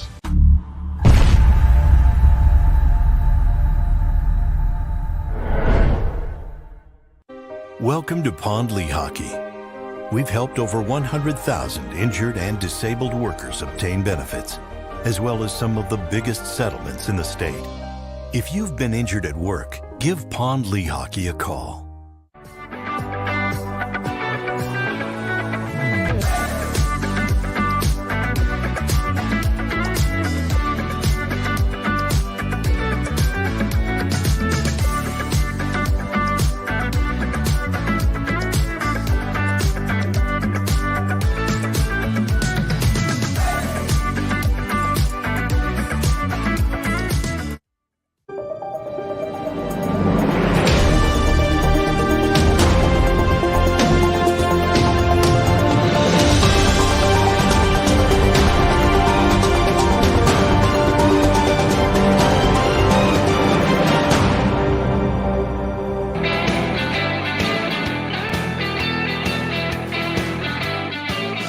Welcome back.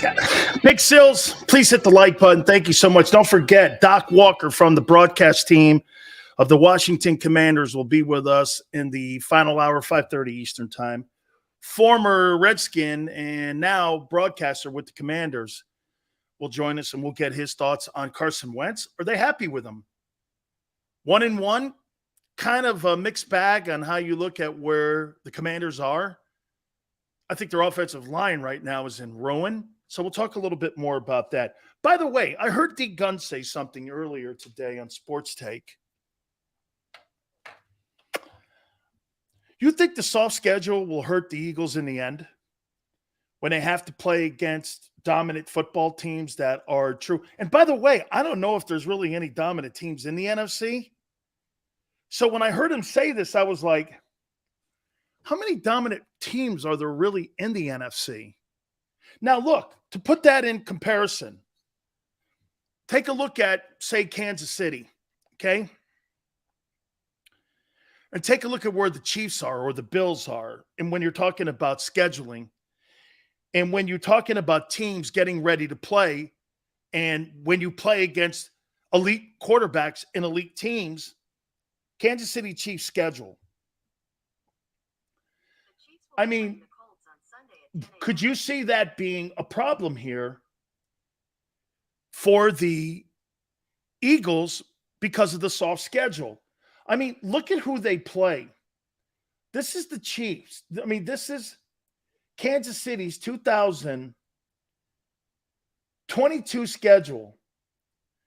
Okay? Colts, Bucks, Raiders, Buffalo, San Francisco.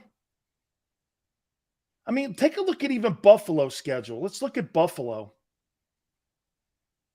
Look at their schedule on who they play. They played Miami, Baltimore, Pittsburgh, Kansas City, Green Bay, the Jets, Minnesota, Cleveland, Detroit. I mean, those teams are going to be ready to play. And when you play against these lesser teams, is it fool's gold? Look, you can only play the games that are in front of you. I'm just asking a question here. Okay? Because quite frankly, let me give it to the Eagles side of this. Okay? You know, when Tom Brady played in the AFC East, do you really think he was threatened at all ever with some of those shitty teams that were in the East? The Jets, the Dolphins, the Bills were never good when he was there in New England, right? Didn't seem to affect them, did it? So when I you got to put everything kind of out there like that, right? That's how I do it. I mean, Brady never was affected. Anytime they played the Colts or the Ravens or the Steelers, they seemed to be right on par. And personally, when you got 12 wins, I think that is an air of confidence. I'm with you, Yale. I don't think that's going to be a factor, the Eagles' schedule. Because the Eagles don't win games conventionally. They got to go out and go to work. And they got to pound you. That's for the Eagles to get a win, a lot harder to get a win for them than it is, say, when you have Patrick Mahomes throwing for 500 yards. And that's pretty much all they do. I mean, you got to run the ball. You got to have RPOs. You got to have lights out defense. Man, you got to have everything working on the same page. And if you have everything working on the same page, I think that does get you ready for big games. Okay, I do. Fool's gold? I don't know, man. Carson says that last year proved it. Yeah, but Jalen wasn't really where he is right now. Okay? Razor, I agree. I agree with that. I think he is enough grounded to know it's one game a week. That's it. That's all we're talking about. They got the Commanders on Sunday. So, yeah, I heard that, and I'm like, huh. You know, Brady never was affected by that, though, in any way. He was never affected. Okay. Here are the two things that I've seen Jalen do that have been impressive to me. Let me just ask you this. What have been some of the things that you've been impressed by with Jalen in the first 2 weeks of the season? What's been the need a bigger sample size? Well, that's what I've been trying to tell you about Hurts. You need more of a sample size here before we start crowning him a top 5 quarterback. These first 2 games, though, what has stuck out to you the most? I'm just talking differently about what I saw a year ago and what I saw this year so far. 2 things. Poise and confidence. Okay? Steven goes, third down plays. Dude, those third down plays. Hey, those third down plays, Philly D, are killers. Killers. Xander says ball's coming out quick. More on time, more on target. Throws running to his left. Confidence in throws. All great stuff. His arm talent. Dominique throwing it back at me. It's improved. Love his composure. He contributed big time towards winning. Damn, Yale. You and I see a lot of things alike. Play calling, sequencing. On the same page with Shane Steichen? For damn sure. Hurts is starting to see the field. Game slowing down for him. That's why. Brian, when you say that, he's seeing the field. See, when you first started as a rookie, you got binoculars. You're like this. You don't really have a lot of peripheral vision because everything is so much in front of you. This is what a rookie sees, guys. He's right here. This is what a rookie is. Watch. You're like this. The more you play, those open up and the blinders come off.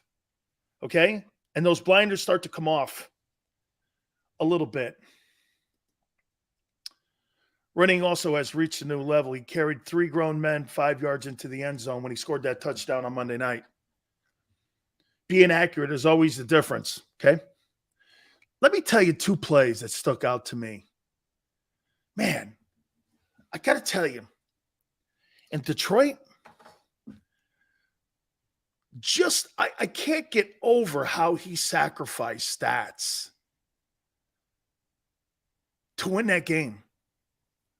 In today's NFL, nobody sacrifices stats because that's kind of how you get paid.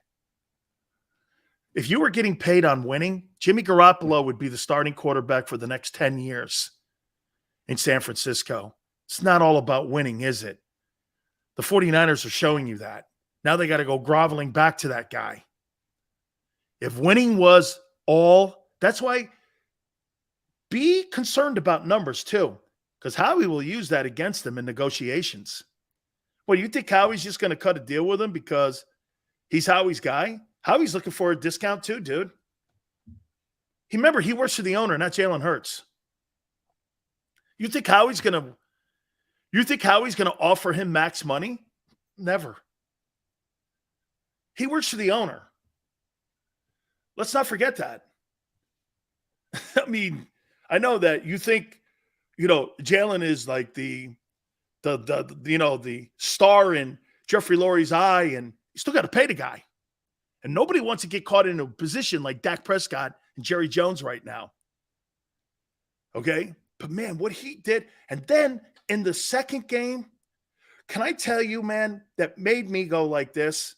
Shit. If I was standing on the sidelines and I saw this play, this one play, and I saw this, I'd go like this. Man, I like this guy. When he opened the game throwing that ball to Devontae Smith just to make sure Smitty got the ball and he was going to be involved in the game plan, he told Smitty, I'm going to need you. This ain't a one-man show. I'm going to need you. You take a hit for that guy.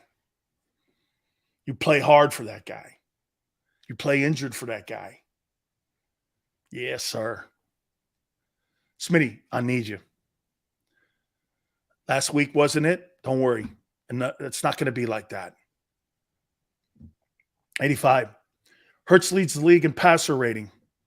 Great. Looks good. Make sure you give that same kudos to the 650 yards passing with Wentz and the 7 touchdown passes and the 65% completion percentage. He's played well too. Make sure you do that. Because if you're going to give one kudos, give the other guy too. And those are the 2 quarterbacks that'll be on the field on Sunday. Both have actually put up some pretty good numbers going into week 3 in this confrontation on Sunday. But on Hurts again, man, in the first 2 games, it's not stats I'm throwing at you with Jalen. Situations in the game. His 3rd down running in Detroit, his throwing out of bounds to not take negative yards, and making sure Smitty got involved. It's great stuff. It's great stuff. It has nothing to do with numbers. You're building a rapport with your teammates when you do that. Every guy blocking. By the way, Lane is out of his mind right now. Lane Johnson is the 2nd best offensive tackle next to Trent Williams from San Francisco in the league so far after the first 2 weeks. And I could say that with confidence. He's killing it. Dude, he looks good, man. He looks awful good. Malata's got to pick it up. Dickerson's got to pick it up. I think Sayamalo, like I said yesterday, has played his ass off. The right side of the O-line's playing great. Okay? Kelsey's Kelsey. So you got to pick it up on the left side. And that's the blind side. Remember that. That's the money side of the O-line. And the money side of the O-line's got to pick it up. Yeah, that's protecting the backside and the flank of the quarterback. You got to help him out there. Boy, I'll tell you, man, those moments, I swear to you, when he did that to Devontae and he got that ball in his hands, I went just like this. Look, shit, man.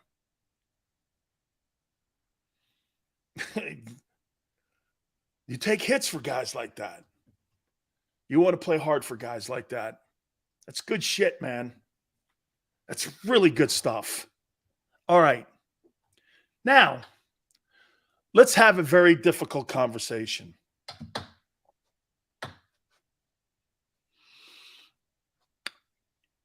Let's, for all intent purposes here, on September 21, assume that this is going to play out the way we all see it. Or some of you see it. And you've got to start talking between $30 and $45 million for Jalen. Who goes? Sayamalo goes. Sanders goes. A.J. Brown, probably not this year coming, the following year will go. Depending on the structuring of the contract, too. They put escalators in there. That's why Devontae has to play big. Because Devontae is going to be the last man standing. AJ won't be here in 3 years. Or 2 years, he won't be here. You're not going to pay $25 million and then $45 million. It doesn't happen anywhere in the league. He won't be here in 2 years. That's why Devontae has to be part of the growth of the offense. Okay? That's why you got a great contract in Jordan Mailata. Okay? And don't talk to me about haircuts. People aren't taking haircuts. Are they going to let AJ walk or Devontae walk? Devontae will be the guy that they'll re-sign. Okay? They'll re-sign Devontae because that's Howie's guy. They'll let AJ walk. They have to. They let Devontae Adams walk in Green Bay. He's no better than him. Tyreek Hill walked. Kansas City pushed him out the door. You think they're going to keep a $25 million wideout and a $45 million tops? And don't talk to me about Jalen taking hometown discounts. Why? He does more. It's like asking Deebo Samuel to make the same money wideouts do when he's running jet sweeps. Well, don't do that to me anymore. This guy's part of your running game. This guy's part of your passing game. He should never take a haircut. We're not in Green Bay. Yeah, well, you don't have Rodgers and Devontae Adams either. Jalen Hurts is not Aaron Rodgers.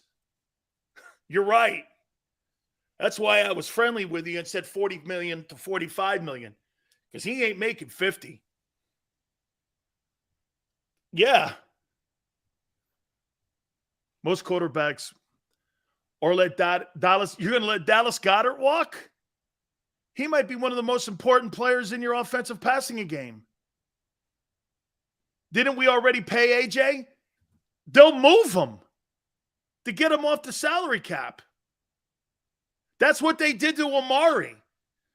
They had to look at this. I'm going to show you example after example on why you don't really believe you're going to keep AJ and pay Jalen Hurts $45 million, do you?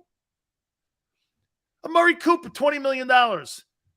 Dak Prescott, $45. They moved him. Devontae Adams wanted $25 million. Green Bay moved him, $50 million quarterback. Tyreek Hill wanted $25 million bucks. Wanted $25 million. Guess what? They moved him. Stephon Diggs wanted $25 million in Minnesota. The only reason Justin Jefferson's in Minnesota, he's on a rookie contract. You think he's on a $25 million deal there? He's on a rookie deal because you're paying the quarterback $30. It doesn't happen. And it won't happen in Philly. You make it sound like your owner spends a shitload of money. It's not true. Somebody's going. Or are you going to sacrifice your O-line? Okay? Steven Jackson says, Dan, you said in the summer Jalen Hurts wasn't worth $40 million. Cap goes up $25 million a year. So far, nowhere in the NFL has that panned out where you have a 25. Cooper Kupp took a discount to stay in LA. Okay? And Matthew Stafford took more of a signing bonus to lower his base to make that deal happen. Okay? Brown played 2 games as an Eagle. Give it some life. Give it some life. I'm not talking about him not being productive or not. It's got nothing to do with it. I'm talking like Howie Roseman's talking right now. Okay? Okay. Let me show you what general managers do. You think general managers are thinking about today and tomorrow? Or about 3 years from now? Or about how the cap looks? Okay?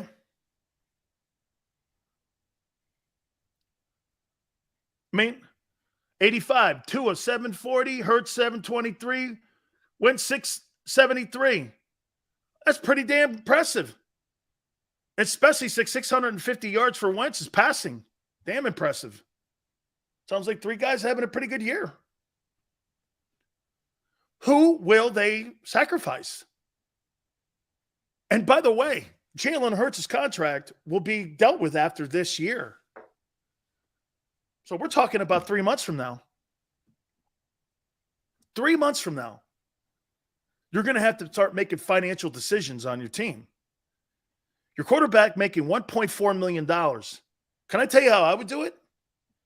I would drop escalators in there. I don't know, does he have one more year left on the contract, or is this his final season? I thought he had 1 more year left. Now, you give him the signing bonus, of course, and that's how Dak played it. And that's how Patrick Mahomes played it. They were more extensions than they were new contracts. And that's how they got away with still building the team. Remember what happened? They had to start dumping players in Kansas City after they paid Mahomes the $500 million. They had to start getting rid of Honey Badger. They had to start getting rid of Tyreek Hill. That's all comes from the fact that they had to pay the quarterback $50 million. Guys, when you pay a quarterback, your team gets sliced up. You're looking at the best scenario right now for the Eagles. This scenario right here. Quarterback's making $1 million. You could pay in numerous positions. You can plug and play. It's kind of what they did. But at the end of the day, when you start paying that guy, remember when they started playing Joe Flacco? Anquan Boldins are knocked out of there. Bryant McKinney's knocked out. Ed Reed's knocked out. Ray Lewis retired. They started doing all that because they couldn't afford it because they played Flacco. Okay? Because they're playing Flacco.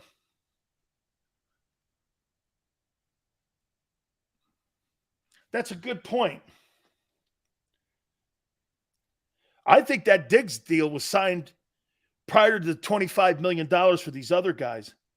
How much does Stephon Diggs make in 2022? How much does Stephon Diggs make in 2022? What's his salary? $2,575,000. According to Spitrack.com, in 2022, Diggs will earn a base salary of $2,575,000, a signing bonus of $21,500,000, a roster bonus of $255,000, and a workout bonus of $250,000, while carrying a cap hit of $11,736,111 and a dead cap value of $56,947,222. That's how they're doing it in Buffalo. He's only making 2.5, not 25, like AJ's making. They structured the deal right. Now, maybe AJ restructures it. I'm just saying someone's going to get sacrificed. How's Diggs doing it? Well, Diggs took a big signing bonus and restructured his contract to have a low base at $2.5 million. That's how you work it, man. That's a great deal. By the way, way under market value. Way. Stephon Diggs is murdering people in Buffalo. Okay? Hey, Cal, Siri knows it, doesn't he, man? Okay? Siri knows it, man. That's a capologist right there. Way to go, Siri. Chalk It Up Sports. Sills, do you think Howie Roseman sees his current Eagles team as? Yes, I do. I do. Yeah. And that's why I say you got a lot of components watch this. Fletcher's gone. Hargrave gone? Bradbury gone? What if Bradbury puts in a Pro Bowl year? You think he's going to stick around for a hometown discount in Philly? Or you think these guys are going to go on the open market and try to get the best deal they can over a 3-year contract? Come on now. What, because it's Philly? I don't care what that means. Players and agents don't care. Jason Kelsey cares, and guys like that. I'm not saying that. Hey, Isaac Seumalo, that team makes it to the NFC Championship game, will be one of the hottest free agents on the market. Boy, man, why would you put a franchise tag on him? You'd put you could put a franchise tag, and you think the number's at I think the number will be around $35 million. Okay? Yeah, it sounds right. So you think they Kirk Cousins, Jalen? Didn't they do that to Cousins in Washington for 3 years? They franchise tagged him. You make a boatload of money. The whole contract is it's what that, and it's guaranteed. I mean, $35 million would be awesome for the Eagles. And then you get to keep AJ for 2 more years. Yeah, I mean, you just can't come to I don't know. That's going to be an interesting conversation. Yeah, Philly, would you franchise tag him? God, I love that conversation. Howie's got to be thinking that. God, you think they're in that position right now? I got to hit on this. Plus, also Doc Walker from the broadcast team of the Commanders. I want to get his take on Hurts. And I want to get his take, obviously, also on Carson Wentz. I want to get what he thinks of what they're going to face this week with Jalen Hurts and get his thoughts. Please hit the like button. Keep it here on the National Football Show.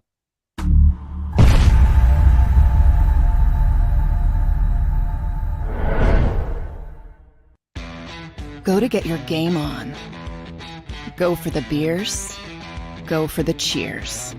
Go for the hit and the hits. Go for the stakes and the stakes. Go to get your parlay on. Go to get your party on. Go for the scene. Go for the screens. Go for the gallery. Go for the win. Go to Ocean. Visit theoceanac.com to plan your visit. The greatest fans on earth. It's a bold statement, but would you expect anything less from Philadelphia? 58 years of heartache creates a toughness, a grit, a resolve not found in most. Sure, our prayers were answered, but now that we've had a taste, we're looking for more. Pondley Hockey, official partner of the Philadelphia Eagles. Action News at 11 with Rick Williams. It's the team you trust to bring it all together. The stories that impact your community. A sports roundup for the locals. And the AccuWeather forecast you depend on. Action News at 11 with Rick Williams. Go passionately. Go fearlessly. Go confidently. Go Birds! Go confidently towards your goals with First Trust, Philly's hometown bank for nearly 90 years, and the official bank of the Philadelphia Eagles. We're focused on getting you over the goal line. So go with conviction, go with trust, Go Birds! and go forward with us by your side. First Trust Bank, the official bank of Philadelphia dreams. Oh, and go Birds.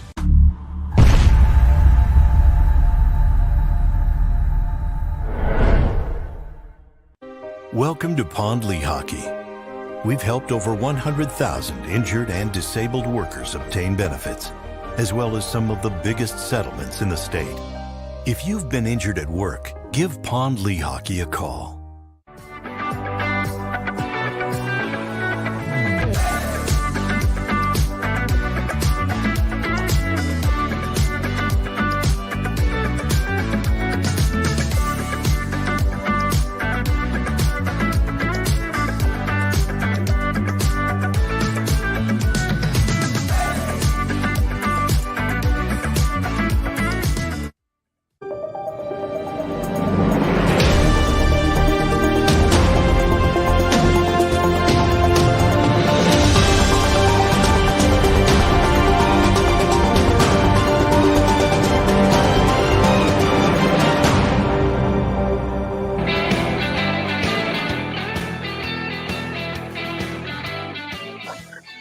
Commander Wentz week, baby.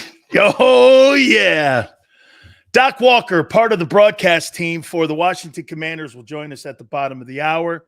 We appreciate everyone stepping in. Please hit the like button.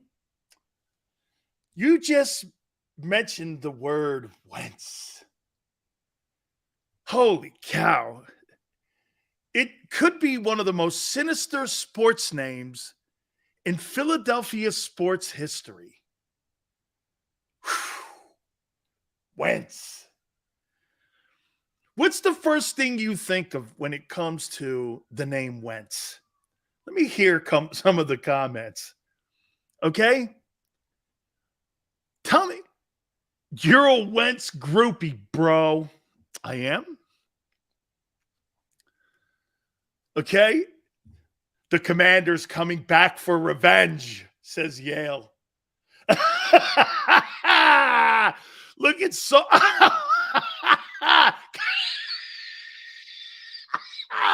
Oh my God. This is hilarious. Soft, cupcake, mentally weak. Oh, snowflake. He punked out. This is freaking gold. Unbelievable. Snowflake, MVP. Cotton ball. Oh my God. This is hilarious. Selfish, weak, puke. Oh my God. That is hilarious, man. Oh my God.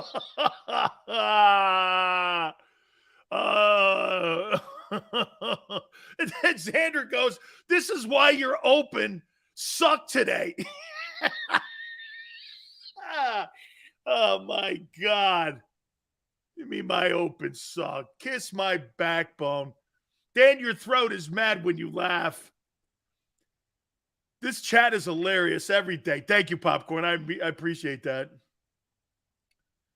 Holy cow, man. That is hilarious. My open told you the truth. Wentz has played well so far in the first 2 weeks. Better than anything Washington's had in a long time. I know that may not be saying much. But he didn't play. Hey, quite frankly, it's not superstar numbers. But so far, last 2 years in 2 games, he's won, 10 games? Lost 9. Not great. Agreed. I don't know. Okay. It's almost kind of like the same record that Hurts has.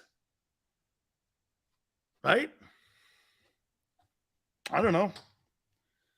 He's played well. I'm not saying that he's played spectacular, because if you watch the first half of Detroit, where Jalen has played pretty much 4 good quarters of football. Some aspects sensational, especially against Minnesota. All right? Hey, Identity, I do enjoy you guys, man. I do enjoy you. Wentz needs a whole new face to survive the league. Hey, Dan, you got Washington over the Eagles? No, I do not. I'll bury the lead for you now. No way would I take Wentz over Jalen Hurts. No, not happening. I'll tell you that here on, where are we? Wednesday? No. No. Okay. Now, yeah, no, that's not happening. Okay. In case you guys thought I was leaning that way, that ain't happening. Okay? No, Michael. I'm not picking Washington to win. Hey, Neo goes, hey, dude, only a fool would. Okay? He's the white Jameis Winston. Oh, God. Wonder Bread Wentz. See, you can never call Sills Wonder Bread, man. I'm a paisan.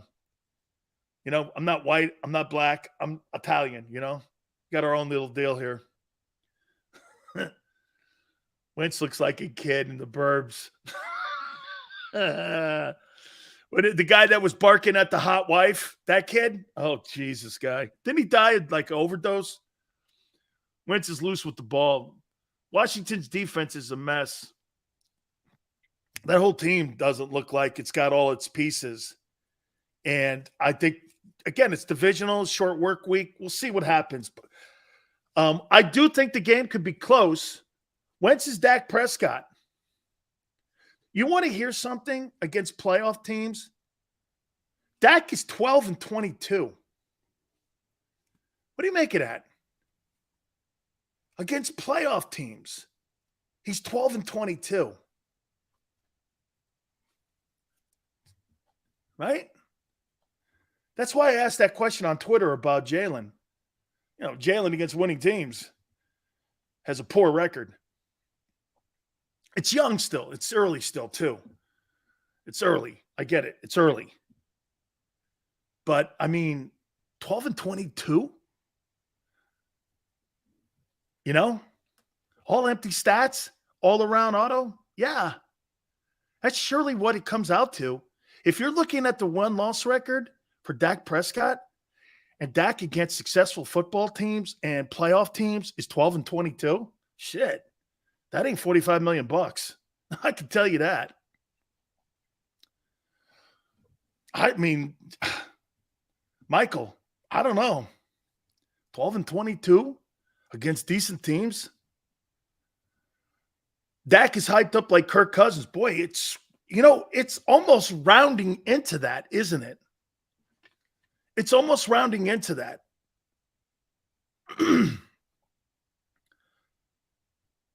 0-15 versus real teams, Jalen Hurts. Sounds right. That sounds right. That's why we said let's pump the brakes and start winning. Then again, though, hey, to Jalen's point, Jalen's not the schedule maker in the NFL. He's not the schedule maker. He's got nothing to do with that. He can only play as good as he can against the teams that are lined up against him. It's not like this is a college program where you get to pick the teams and you play in the SEC. Okay? So that's kind of unfair to him. He's got to play who's in front of him. And it's nothing on him. That's why I say when guys get hurt or players on other teams get hurt, well, that's why you have a 53-man roster. Okay? And that's why you play tackle football. Guys get hurt in this game. So, Dan, if you were the GM, would you offer Jalen Hurts? Not yet. And plus, I got to think of the future of my team. The conversation we had in the last hour, I love it. Hey, all-around auto, here's what I'll tell you. Do you think Jalen's played himself into the franchise tag number yet? 35 million? Let's say the number's there. Has he played himself into a franchise tag? Now, guys, help me out. This is the last year of his deal, or does he have one more year? I thought this was the last year, and it's up after this. I could be mistaken.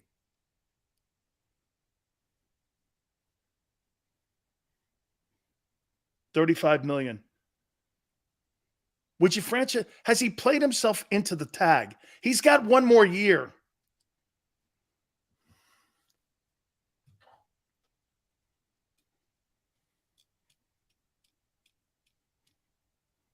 $35 million with $5 million incentives. Last year here, I believe. One more year. How much will you pay Jalen? I'm not paying him $45 million. That means other parts of my football team have to suffer. I'm not doing that yet. Not when I don't have to. Wait until week 6. Well, you can't pay him until the end of the season, from what I understand, because of the collective bargaining agreement. Are you picking Bills-Dolphins game? I'll do that on Friday. He has one more year. Okay. They're going to have plenty of time to build this team. He played 8 playoff teams last year, lost to every one of them. It's true. Him and Sanders got to get the money, but don't overpay, says Green Man. Still worried about the talent on the D-line? I'm worried about the talent on the D-line, BF, being consistent. Fletcher Cox in 20 games has not shown consistency yet. He just hasn't. Jess, I thought they extended and restructured the contract of Darius Slay. The Bills are going to smash the Dolphins. Okay. How can you pay Dak what he's getting paid but not Jalen? Jerry Jones overpaid. I would never pay Dak Prescott that money, ever. I would never have paid Dak that money. I didn't see a guy who won big, significant games. Dude, I think for you to be paid like that, look at Patrick Mahomes, what he's done in the early part of his career. Look at how he's played. Look at how he's been able to go out there and play the way he has. Man, I think that's a bad move. Plus, and get this, they even paid him after he got hurt and gave him the money. This guy, Cooper Rush, I think he's got a better connection with CeeDee Lamb than what Dak does. Just too much, man. And look, do I think Dak's a good – hey, how many people look at Dak Prescott today, and say Kirk Cousins? Look, if we want to throw this stat at Kirk Cousins, he's 2-10 on Monday night. Dak Prescott's 12-22 versus good quarterbacks and playoff teams. I don't know. What's the difference? Flex says Howie doesn't really use the franchise tag. Also, if he wants to keep the core together, he'll take a crazy signing bonus, but below value and salary. Dude, I don't care how you get the $45 million. If I'm Jalen, I'd rather have the huge signing bonus. That's what Matthew Stafford did in Los Angeles. Stafford took a big signing bonus, and if you look at his contract and how it de-escalates, I think the last year of that contract, he's making like $1.5 million. And he got all that money up front. I'd rather take the upfront money. Brady did the same thing. Brady's salary is not as big as you think it is. I think he took $45 million last year or something like that. Or the year before, he took a $45 million signing bonus.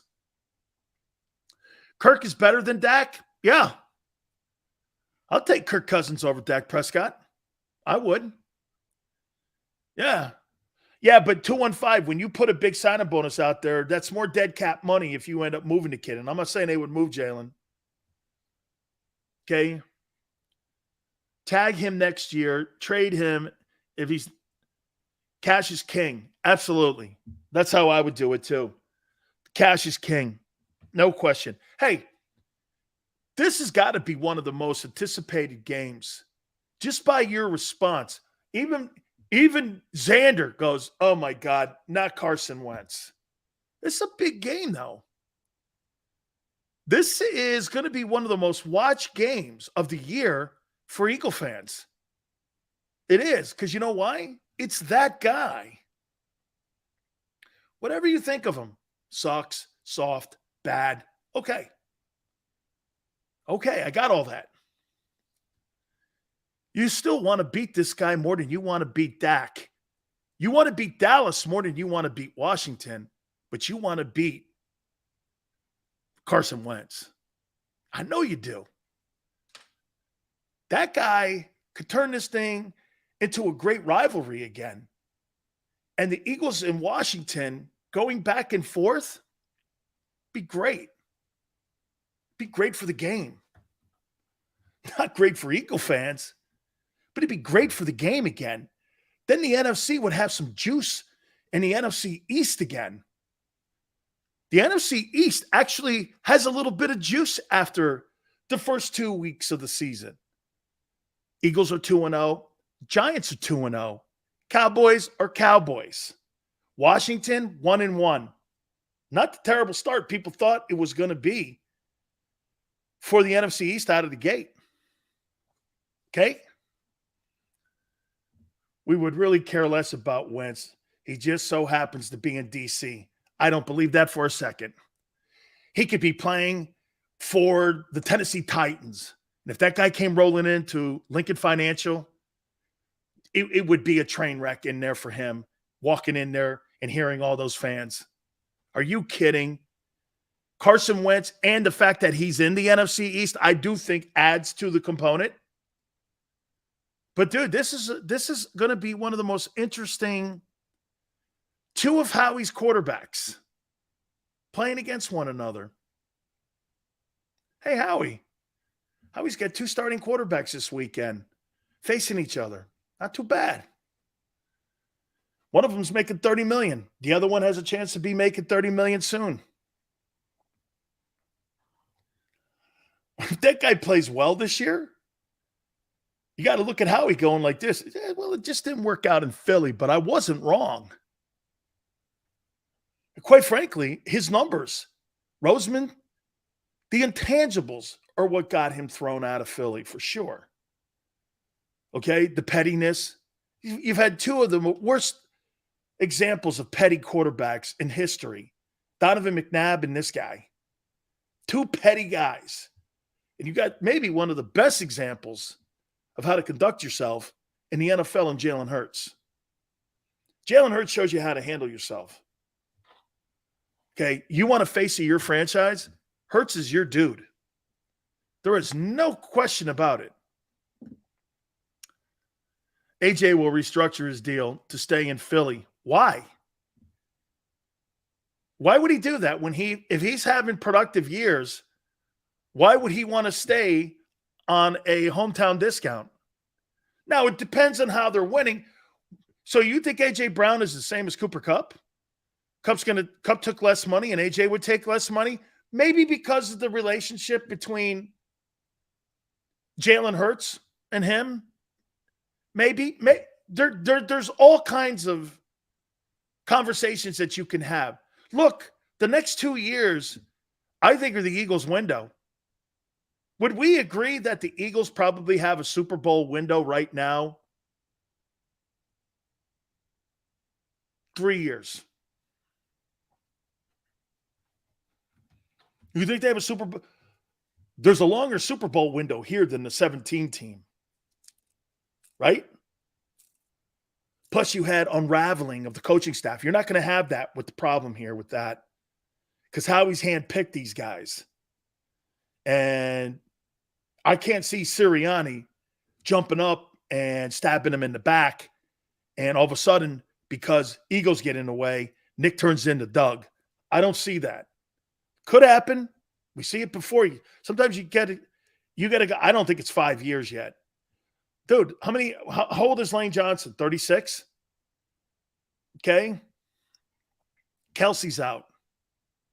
Your running back's going to leave. Fletcher's gone. Hardgrave's gone. Got a lot of one-year deals on defense. That whole team's going to look different again next year, potentially. Especially if you fall short. Or if you have great success. Guys on one-year deals, not coming back for haircuts. They're not going to come back for haircut. Bradbury puts an all-pro year up. He ain't coming back on a one-year prove-it deal. He's not doing that. Why would he? Guy's got to get the money he can while he can now. I think it's 3 years. Miles is staying. So they just let him, Nick, walk into the final year of his contract. And, hey, don't forget, Doc Walker, part of the broadcast team for the Commanders, will join us here in a couple minutes at the bottom of the hour. We're going to talk a little Commanders as they're 1-1 on the season. Wentz off to a pretty decent start so far, and I'll give it to you. I don't really think he got out to a great start against Washington or against Detroit in the first half if you watch that game. Love Doc Walker, former Redskin, and now part of the broadcast team. God, I think he's been part of the broadcast team now for what? At least 15, 20 years. Okay? At least 15, 20 years. It's going to be an interesting ball game. Look, and I said this to you too. There's no way Washington, you put their 53-man versus Washington's 53-man, not in a room. Not in the room. But how many times have we seen these divisional games where you see football teams, again, every time you get in these divisional games, they're close because they're common opponents. Okay? They got to get a new owner there, man. They got to get a new owner. The same way Lane keeps restructuring his deal every other season. Smith is a Howie pick, and Lurie loves him. He'll get his. Howie likes to do the deals early to get the market value. And look at what they did with Goddard. Not everybody's going to do that, though, Flex. Not everybody does that. Everybody wants to get paid. Everybody wants to get what they can, especially when you're in the back end of your last deal or you're working on your last contract. Not taking haircuts. Greg Miller. Man, am I happy we have 2 first-round picks. Aren't those first? Hey, and by the way, keep praying New Orleans loses. But, boy, if this thing ends up 12 wins and you have 2 first-round picks, Jesus criminy. And New Orleans says shit the bed. Say New Orleans wins 6 games and they're a lottery pick and you get that first-round pick next year inside the top 10. Man, you have a top 10 pick. You have your pick, and you've got your quarterback right. Wow. The Eagles are in business. And then get this. Then we're talking about that Super Bowl window being 5 years. Okay? Then you're talking about it with stability, and you're able to revamp your O-line on the fly, keep Jeff Stoutland in the building, and you're able to build up Jordan Davis's conditioning. He's able to play more on first and second down. This year is such a crossover year to what the team might look like. It's such a crossover, man. And how important this whole thing looks right now, as good as the 2-0 start is, they continue this trend and they do what we think they may do this year, and you have those 2 1s, and you have a quarterback coming back still on a 1-year contract, boy, I'll tell you, like I said, they have really structured this thing out well. Jalen ends up covering everything Wentz was wrong in Philly. Just like Kirk Cousins covered the RG3 injury in Washington for those number of years, if Jalen comes through for Howie, he wouldn't have been able to rebuild the team around Carson the way he's been able to build the team up around Jalen. Because that money would have kicked in and he would have been paying him $35 to $40 million a year. You understand that. At the end of the day, the Wentz failure may have been the greatest thing ever happened to Philly. Because there's no way you could go out and get Hassan Reddick. There's no way you could go out and pay some of the guys the money that you're paying when there's no way you bring in. If Carson Wentz is on the team, you don't have A.J. Brown on the team. You don't. You will not have that guy on the team. All right. Hopefully we catch up with our friend Doc Walker here and get his opinion on what he sees. I watched Washington both weeks. I watched him against the Jaguars. That was a really competitive football game. I think Dougie P's done a really nice job on the defensive side of the Jags. That's going to be an interesting game, too, also the following week after Washington this weekend. Jags look like a better football team, too, and the quarterback's playing better. But Washington, their problem is clearly in their offensive line. And if they get pressure, and if Jonathan Gannon continues to pressure like he did on Monday night, that's how I think you're going to be able to get to Carson Wentz here. So, boy, I'll tell you, this is going to be quite a football game here. And I got to tell you, man, if you look at Carson Wentz's numbers so far, I'm wondering if commander management is happy with what they've seen. I'm going to throw the numbers out here before I get Doc Walker on. 87 attempts, 57 completions, 65.5 completion percentage, 650 yards, 7 touchdowns, and 3 picks. Let's bring in Doc Walker, part of the broadcast team, and we'll ask him right out of the gate. How you doing, my friend? I'm doing good, my friend, Kane. How's it been, man? It's been interesting, to say the very least. It's good to be back in behind the wheel, and so I'm enjoying this. I mean, it's with this powder puff approach of preseason that the NFL employs. We lost 108 people out for the entire season right now in 2 weeks. Wow. I've said it over and over again, like this is like NASCAR. You can't half-ass burning rubber. You got to drive. And football and NASCAR are identical. There's no way you can put the Guardian caps on. You can do all that, and it's great. Concussions are down. I'm into that. But they're trying to make war non-combat and non-contact, and it's a farce. The product is awful in preseason, and September stinks. And so we've become used to it, and I'm saying, no, let's not become used to it. Let's trash it and go back to playing football. Either make it 20 games, the hell with preseason, and if Notre Dame could go play Ohio State, and those kids are 17, 18, 19 years old, then pros can come out, and let's just start the season. And do it. This stinks. I hate it. How about this too, Doc? I've been saying this the whole time. How do you develop players? How do you develop O-linemen? How do you develop continuity and consistency when you're just giving me organized team practices?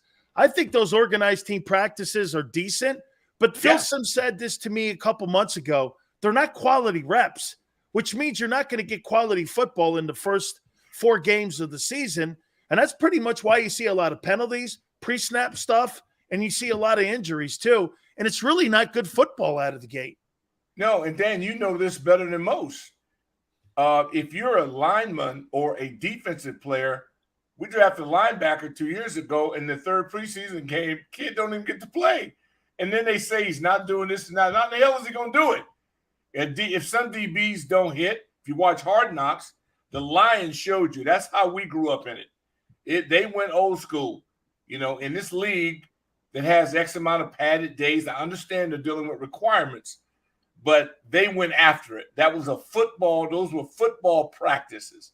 And as a result, right now, they're one of those teams, don't sleep on them because their bodies have been tested. They got that callus, that soft tissue thing. Yeah, they're going to lose people too, but mentally ties into the physicality of it. And I like where the Lions are. How about this, Doc? I think you bring something up about one of the Philadelphia Eagle players in the Kobe Dean. How's that kid expected to get on a football field when he's not practicing? He's only had 3 game reps, and they're playing him on special teams. How do you get him acclimated to playing in today's game when you haven't scrimmaged him, you haven't put him in situations, and this is why he's on special teams. And some people have, like you said, they had other clubs. At least, we used to scrimmage the Steelers. You knew then that you would have at least tasted a little bit of it. You know how it was. Dean, he's fortunate that he's on a team that's loaded, so they can afford to breastfeed him. But if they were desperate, like most of the teams are in the interior, they'd have to play him. It's just, look, it's not going to change. They don't give a damn what we say. Yeah. But the money keeps going. And all of us football fans, we're like on crack. They know they got us. We just keep coming back. No matter what they do to us, we just keep coming back. Absolutely. All right, Doc, let me get into this with the team. Give me your take on the Commanders at 1-1. You beat the Jags, you turn around, tough loss against the Lions up there in Motown. How do you see this start so far in the first 8 quarters of football for the Commanders? Well, I'm really pleased with what I've seen from Carson Wentz, because he's the key to their entire season. And he's shown me it hasn't been pretty, but he didn't break. He was tested, but he didn't break. That second quarter, they put up stats that they were doing in 4 quarters last year, did it in 2. They're explosive outside. They got 3 kids that are unique on the edge, but you got to get time, protection, and all that to get it to them. And I just think that if they can combine a little bit more of influence of running that ball to keep teams off balance. Now they're playing an excellent team this Sunday. We'll see. But from all that I heard and what I saw of him, he has grown mentally. He needed to grow up, and he has grown up. He's a grown-ass man now, and I think this is the last hurdle for him of redemption, to be able to exercise the demons of the Eagles. And if he can do that and then move on, I think he's going to be good if they protect him and just continue to progress. Boy, second half, he was 21 of 29, 278 yards, 2 touchdowns. And for the season, like I said before I brought you on, 87 attempts, 57 completion, 65.5 percentage completion, averaging 325 yards a game, 650, 7 touchdowns and 3 picks. You think management's happy with him? Yeah, they should be. They ought to be. I mean, it was a reach at 28, but what I've said out here on my formats and on Patreon every day, I said, look, he's got to give us his money's worth. Our entire team, I judge guys, I want guys to get rich. You come out of this game, you end up maybe crippled or disabled. So you got to make a fortune. So I'm all for guys making money, but you should produce based on what you make. $28 million, he got to give us $28 million of value. And if he does that, then with the skill guys they have, it is amazing what I've seen, despite some of the ugly moments, didn't break him. To me, he's neck up project. It ain't the bottom. He's the athletic freak. He's not as freaky as he was in Philly in 2017. But the quarterbacks don't have to be. The GOAT doesn't have to run. He can run 5 flat, don't matter. But if Carson has got that Roger Clemens gun, and if he can keep that in and just become more accurate and believe in his teammates, here's a guy who needed a home. He's been kicked out. He's almost like an orphan. Been kicked out of 2 homes. He just got to be loved. And these people, they love him. They are rallying around him. And I think he's responding. Do you agree? I watched both the games, Jags and the Detroit game. They got to put it all together for 4 quarters, though. Oh, yeah. First half against Detroit. Now then, that could be a product of what you talked about, Doc, right out of the gate, where they just really haven't put a lot of reps on the field as a unit. Because I said the same thing about the Eagles. I mean, do you know that they've only had 120 minutes of football as a whole entire unit, and most teams are going through that. So is that more a product of that, or are they limited in some places? The Eagles O-line, they're great. They're bad. See, when you are tight up front, and then they went over and got an ace. They got 2 excellent receivers, an outstanding tight end. They got the whole package. What they've got to do is just be blessed with health. And the kid at quarterback, he won in Pee Wee. He's never lost. He's a winner. And everybody can talk about what he does. No, look what he does do.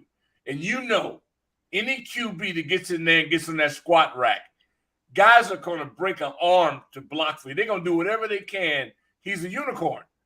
And the guy's a great leader. None of this is too much for him to handle. He's been through SEAL Team 6 training, Alabama and Oklahoma. You just can't have a better background and advanced training. And I think the chemistry thing in Philly, Philly.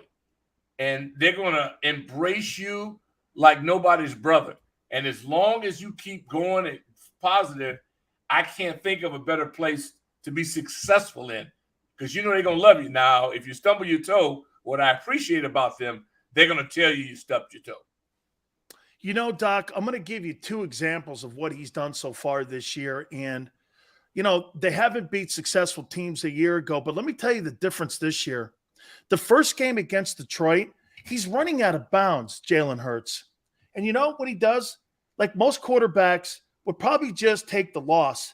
He throws it out of bounds, gets the incomplete pass, breaks that defense down on 3rd down, then comes out on Monday night and completely does the opposite, finding guys, spreading the offense around.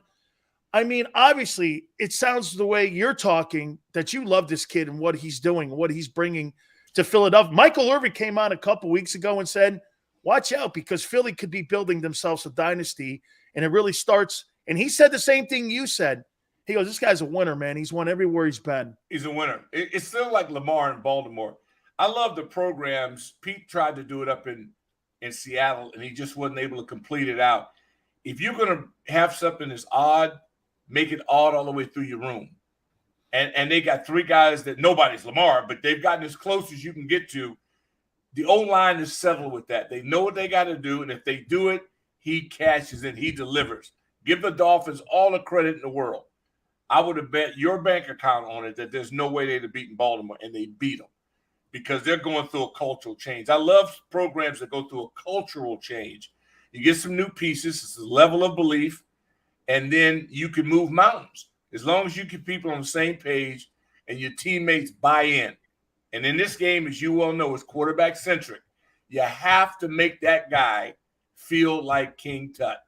And if you do that and he's not a jackass, you got a chance to really be good. Doc, are you a little disappointed in the inconsistency of the Commanders' defense? I mean, a lot of equity and a lot of assets have been spent in that front 4. And I know Chase is out. I think he's back in a couple weeks, but it won't be a couple. It'll be a month or more. Oh, wow. Really? Oh, so yeah. more significant? Because they took something out of one leg, put it in the other leg. Come on, they got 2 surgeries.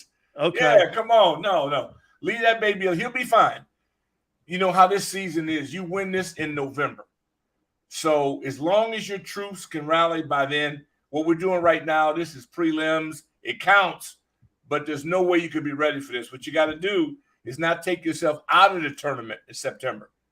You got to hang in there and fight your guts out. Then in October, you start shaping things and find out who's real about this. And then there's so many variables, ups and downs, but that one position is so unique. It's the only sport that is so uniquely driven by one position, and it's quarterback.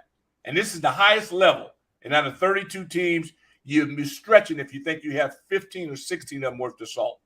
That's how difficult this thing is. Edge rusher, left tackle, quarterback, and cover corner.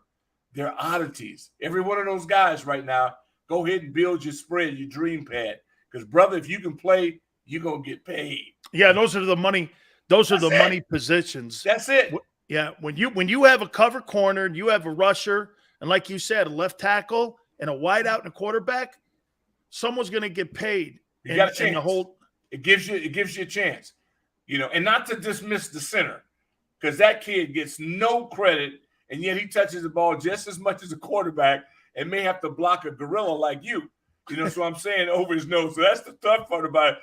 We should always mentor the centers. They get no love, and yet they have some of the roughest assignments going. Why is it so hard to play divisional games, Doc? I mean, people are looking at this game on Sunday going, wow, the Eagles, man, they just came off an impressive Monday night win, a tough loss in Detroit for Washington. Why are these games, though? Is it because it's common opponent? Yeah, you know it. You know more about that guy that you're going to have to block or beat or tackle or whatever. And like the fan bases. So you were talking to Philly today on Burgundy and Gold today, and they got the buses coming down, 1,000, 2,000 people per bus. They got 10 buses coming, and they're all coming to boo Carson. I mean, only Philly can pull this off, right? And it's going to be packed. And so I'm telling you, look, I just want to go over and meet him. I got a good relationship with him because working sidelines for 15 years, I'm exposed to him. So I'd always make a pact with him. I said, look, no batteries today. I said, may the best team win. We hope we kick your ass, and you hope you kick our. I know it, but let's us do this together. They were always cool with me, and I love the experience. My dear friend Harry Callis, we talked so much trash. Whoever won had to sing the other person's fight song. Oh, that's great. You know? Yeah, so we had so I love Philly. I'm jealous because they have a fight song, and we used to.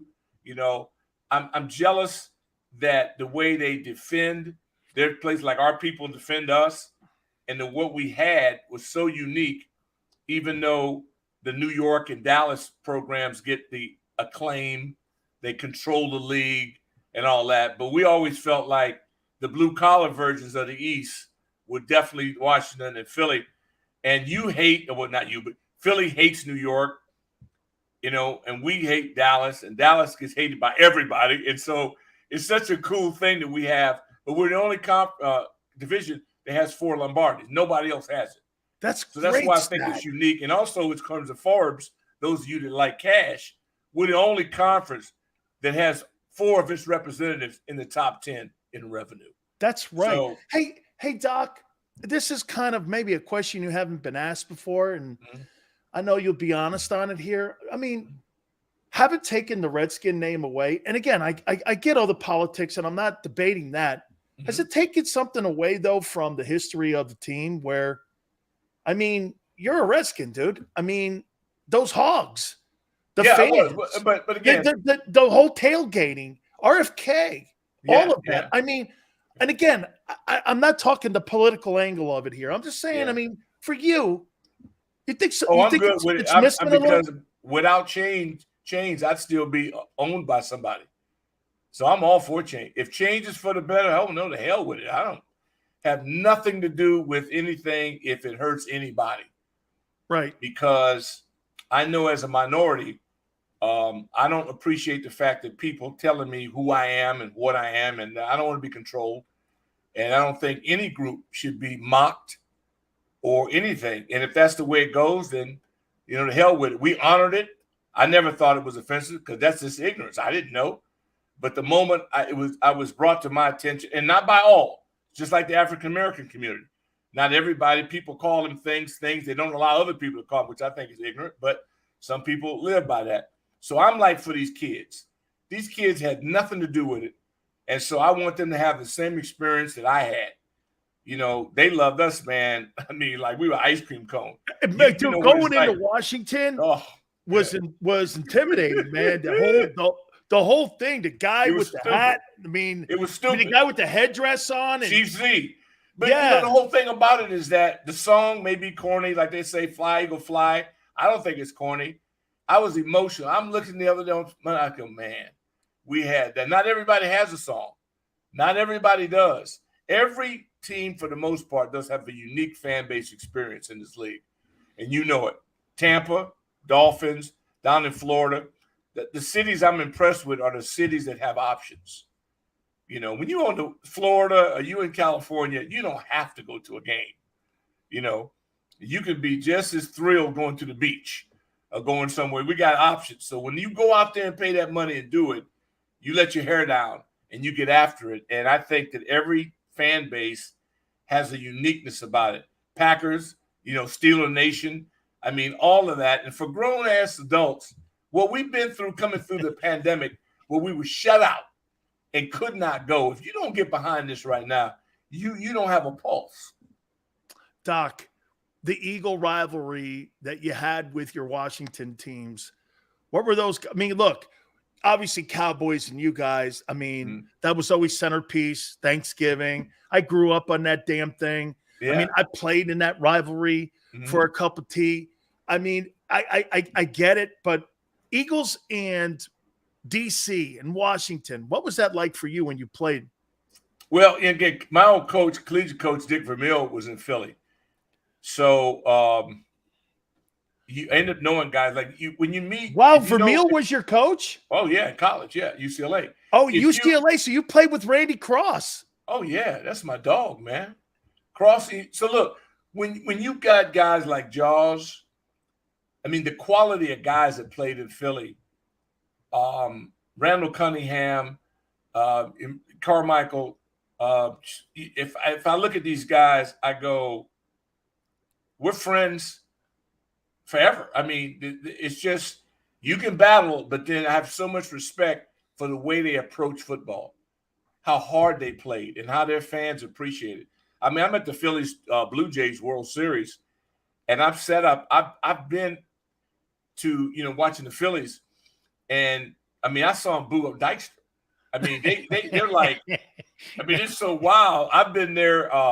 I was an idiot. I went and set up in the bleachers to see Lakers Philly after the Sixers had beat LA in Los Angeles, and they had AI, Dikembe, and so I said, "Oh hell, I'm there, game 3, and I'm in Philadelphia." That was not smart. And I'm sitting up there with guys on, and they throwing popcorn all over me, and I'm talking so much trash because they got off to a good start. They won game 1. And that's the last time I'll ever do that. But I was much younger then. And I just love the fact that they care so much about it. And then being with Harry, if you're with him, he was a god there. The white shoes and smoking the parliaments and the whole thing and going out. I mean, it's just Stephen A. was working, doing beat, there. So yeah, he's right. He was at the choir at the time. And plus, Philly, to me, is a great place if you want to have a nice cigar. It's the most underrated downtown area. I mean, I love it. I think it's quaint. Everything about it has a good history about it. And when you meet the guys that play and work there, it's hard to – I could never say hate Philly. I always enjoyed the contest. And I love watching them play the Giants. There was no way you liked the vet, though. No, I mean, that carpet was the worst. No, man, that was about an inch or so. It was ridiculous. You could blow a knee out in pregame warm-up. I mean, the place, what a trap. And then they had the jail at the bottom, which encourages stupidity. I tell people in Philly, because you know it, if you're there, I was doing an Eagles game, Westwood won, and if you get one, and if it would have been a 4 o'clock. No, it would have been before. And then the Flyers are there afterwards, the parking lot. Oh, my God. There's more liquor being swung around. I don't know how people could even walk to go into to see the Flyers. Oh, my. There's just certain things you need adult supervision for, and one of that is going to sporting events in Philadelphia. Hey, Doc, I used to tell Jerome, dude, is that second base? I mean, you are going to cover that thing, right? Jerome goes, and I'm going, this thing's worse than San Francisco's Candlestick. Remember when Randy used to tell him all this? Sileo, what was the big saying that the 49ers used to say? And I go, keep them in the dirt. Yeah, same thing with Oakland Alameda. When you got to taste that dirt in one of those two ballparks, man, that's not fun. It's not fun crashing on that, having your head hit the bottom. I mean, back in the day, and you got to search for Jack Tatum. You got to search for Ronnie Lott. And they got these killers out there before we George Hendricks the game for television. Oh yeah, man, it's now it's a television production, and it has been neutered simply for. And look, they're making the cash. No, I mean, get now it. they're on Amazon. It's streaming. You can watch it on your phone. You can do anything with it. I can't be angry about that because us older guys need that pension fund to kind of quadruple. We need more care. And so Absolutely. I'm mad at them. Hey, Doc, finally here. Okay. Commanders a playoff team or no, or yet to be determined? I think September, if you take a shot at anybody in there, it's just fool's gold unless you're a professional wager and you know really what you're looking at. With the shuffling of rosters, and I have no idea. I know that we had a chance to be a really good football team. It depends on now, what are these kids willing to do to get to that point? It's what Philly was a year ago. You know, they had some questions, and they answered their questions, and then they fortified their team. They got better. They picked up a stud outside. They got a corner. Again, it doesn't lie. You got to have an ace guy. You got to have a stopper. You know, you got to have a thug in the middle. These things you just have to do. And once you accumulate that, I think they're ahead of us right now. But if we can ever, I think they wanted to be a defensive-minded team. I think you're going to have to flip that. I think they're going to have to be an offensive-minded team right now. They're going to have to outscore people until they can get healthier on defense or get more coordinated and really figure out, they're running the oddity. They're running the Buffalo. They're running some things that are unique. And they're just not lining up going after people. They're thinking. You can't play this game in thought. I mean, I love watching Tampa Bay. The Buccaneers defensively. They're playing great. Oh, Bucks are out of Todd game. Bowles. I love Todd. Me Burgundy too. go till his blood runs cold. But let me tell you what. They are fun to watch. I love watching defensive teams. I hate I didn't get a chance to see the Saints and the Bucks live, because that's always a very special contest. I love their you know what? rivalry. I don't know why it is. Even back in my time, those games were there's always a fist fight in them. Yeah. And you know what? And I sent a text down to Bruce Arians. I go, Bruce, that kid Hicks that they got from the Bears. I noticed Sue was a factor on that D-line, but Doc, that kid, man, may have been one of the biggest pickups they've had in the last 2 years. I loved him in Chicago. How lucky is he? Yeah. I mean, he got out of Chicago, and now he's in with a structure. Number one, and man, if you play defense and you get to play with a lead, that's the greatest thing that can happen to you. Well, how good are they? They play with more leads than most people do. And that's when you can pin back and go, and you kind of know what's happening. That's what's happened in Philadelphia now. Philadelphia's ahead. So now they've got beast over there. I mean, it could get stupid. Because hey Doc, real quick. You think the Eagles are one of the top 4 teams in the NFC? I've seen. I think so. I think that they have an opportunity, no doubt about it, to be in contention to host that championship game or be in it, either or, if they stay healthy. Because they got all the prerequisites. It's O-line, D-line, quarterback league, and they can run in 2 different ways. And with this kid in the middle, and he's squatting 600 pounds. I don't think he'll get a hangnail to hold him out. It's just that they have everything right now. The question is, can they take a hit? If you lose one of your aces, are they 53 strong? My saying, I say every day, we have to be 53 strong here. We're not good enough to have 11 carriers. We got to be 53 strong, because you got to be able to plug and play. And we had one of our better players, Cameron Curl. He was nicked. He should play this week. And Forrest comes in, boom, picks up and excels. Young man out of Cincinnati. So when you get a guy hungry who wants to prove something, some teams have too many guys that, quote, have already made it. And when you see that, I go, now, I need guys hungry. I need a guy that came in on an Uber to come in. And he got, his signing bonus was some coupons to go to McDonald's. That's the kind of guy I need on our team, because that's the kind of guys we had. See, and then they make it after they make it, not the guys that come in and they bring them in on a chariot and praise them all over what they did. Hell, that don't mean anything. What you did is irrelevant in this league. It's what you are going to do that matters. Absolutely, Doc. It is always great to catch up with you, man. And God bless you, man. You look great. Your career has been just magnificent in the DC area, man. And you're a dear friend of mine. And I thank you so much for doing this. Have a great call this weekend, my friend. Thank you. I'll tell Randy Cross you said hi the next time. My guy Scott Jackson, he told me, he goes, "You on with Sileo today?" I said, yeah. Tell him I said hi. Everybody loves you. I throw your name out. I said, he's modest. He's only got about 1 million people a month to check him out. I said, just being modest.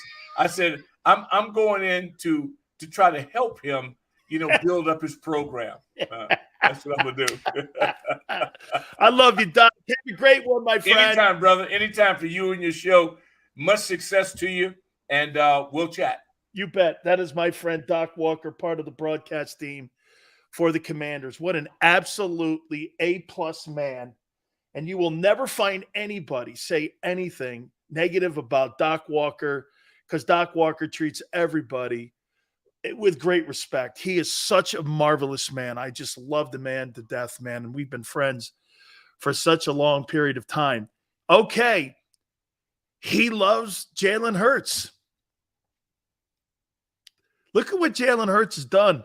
One of the broadcast guys in Washington is like, this kid's a winner. Big Sills may be singing more and more and more. Should be an interesting ball game on Sunday. Joe Theismann will step in with us tomorrow, and we'll talk to the former MVP and get his thoughts on Jalen Hurts and this Washington and Philadelphia game. We appreciate everybody stepping in with us. Please hit the like button. Till tomorrow, 3 to 6 Eastern. See you on the flip side.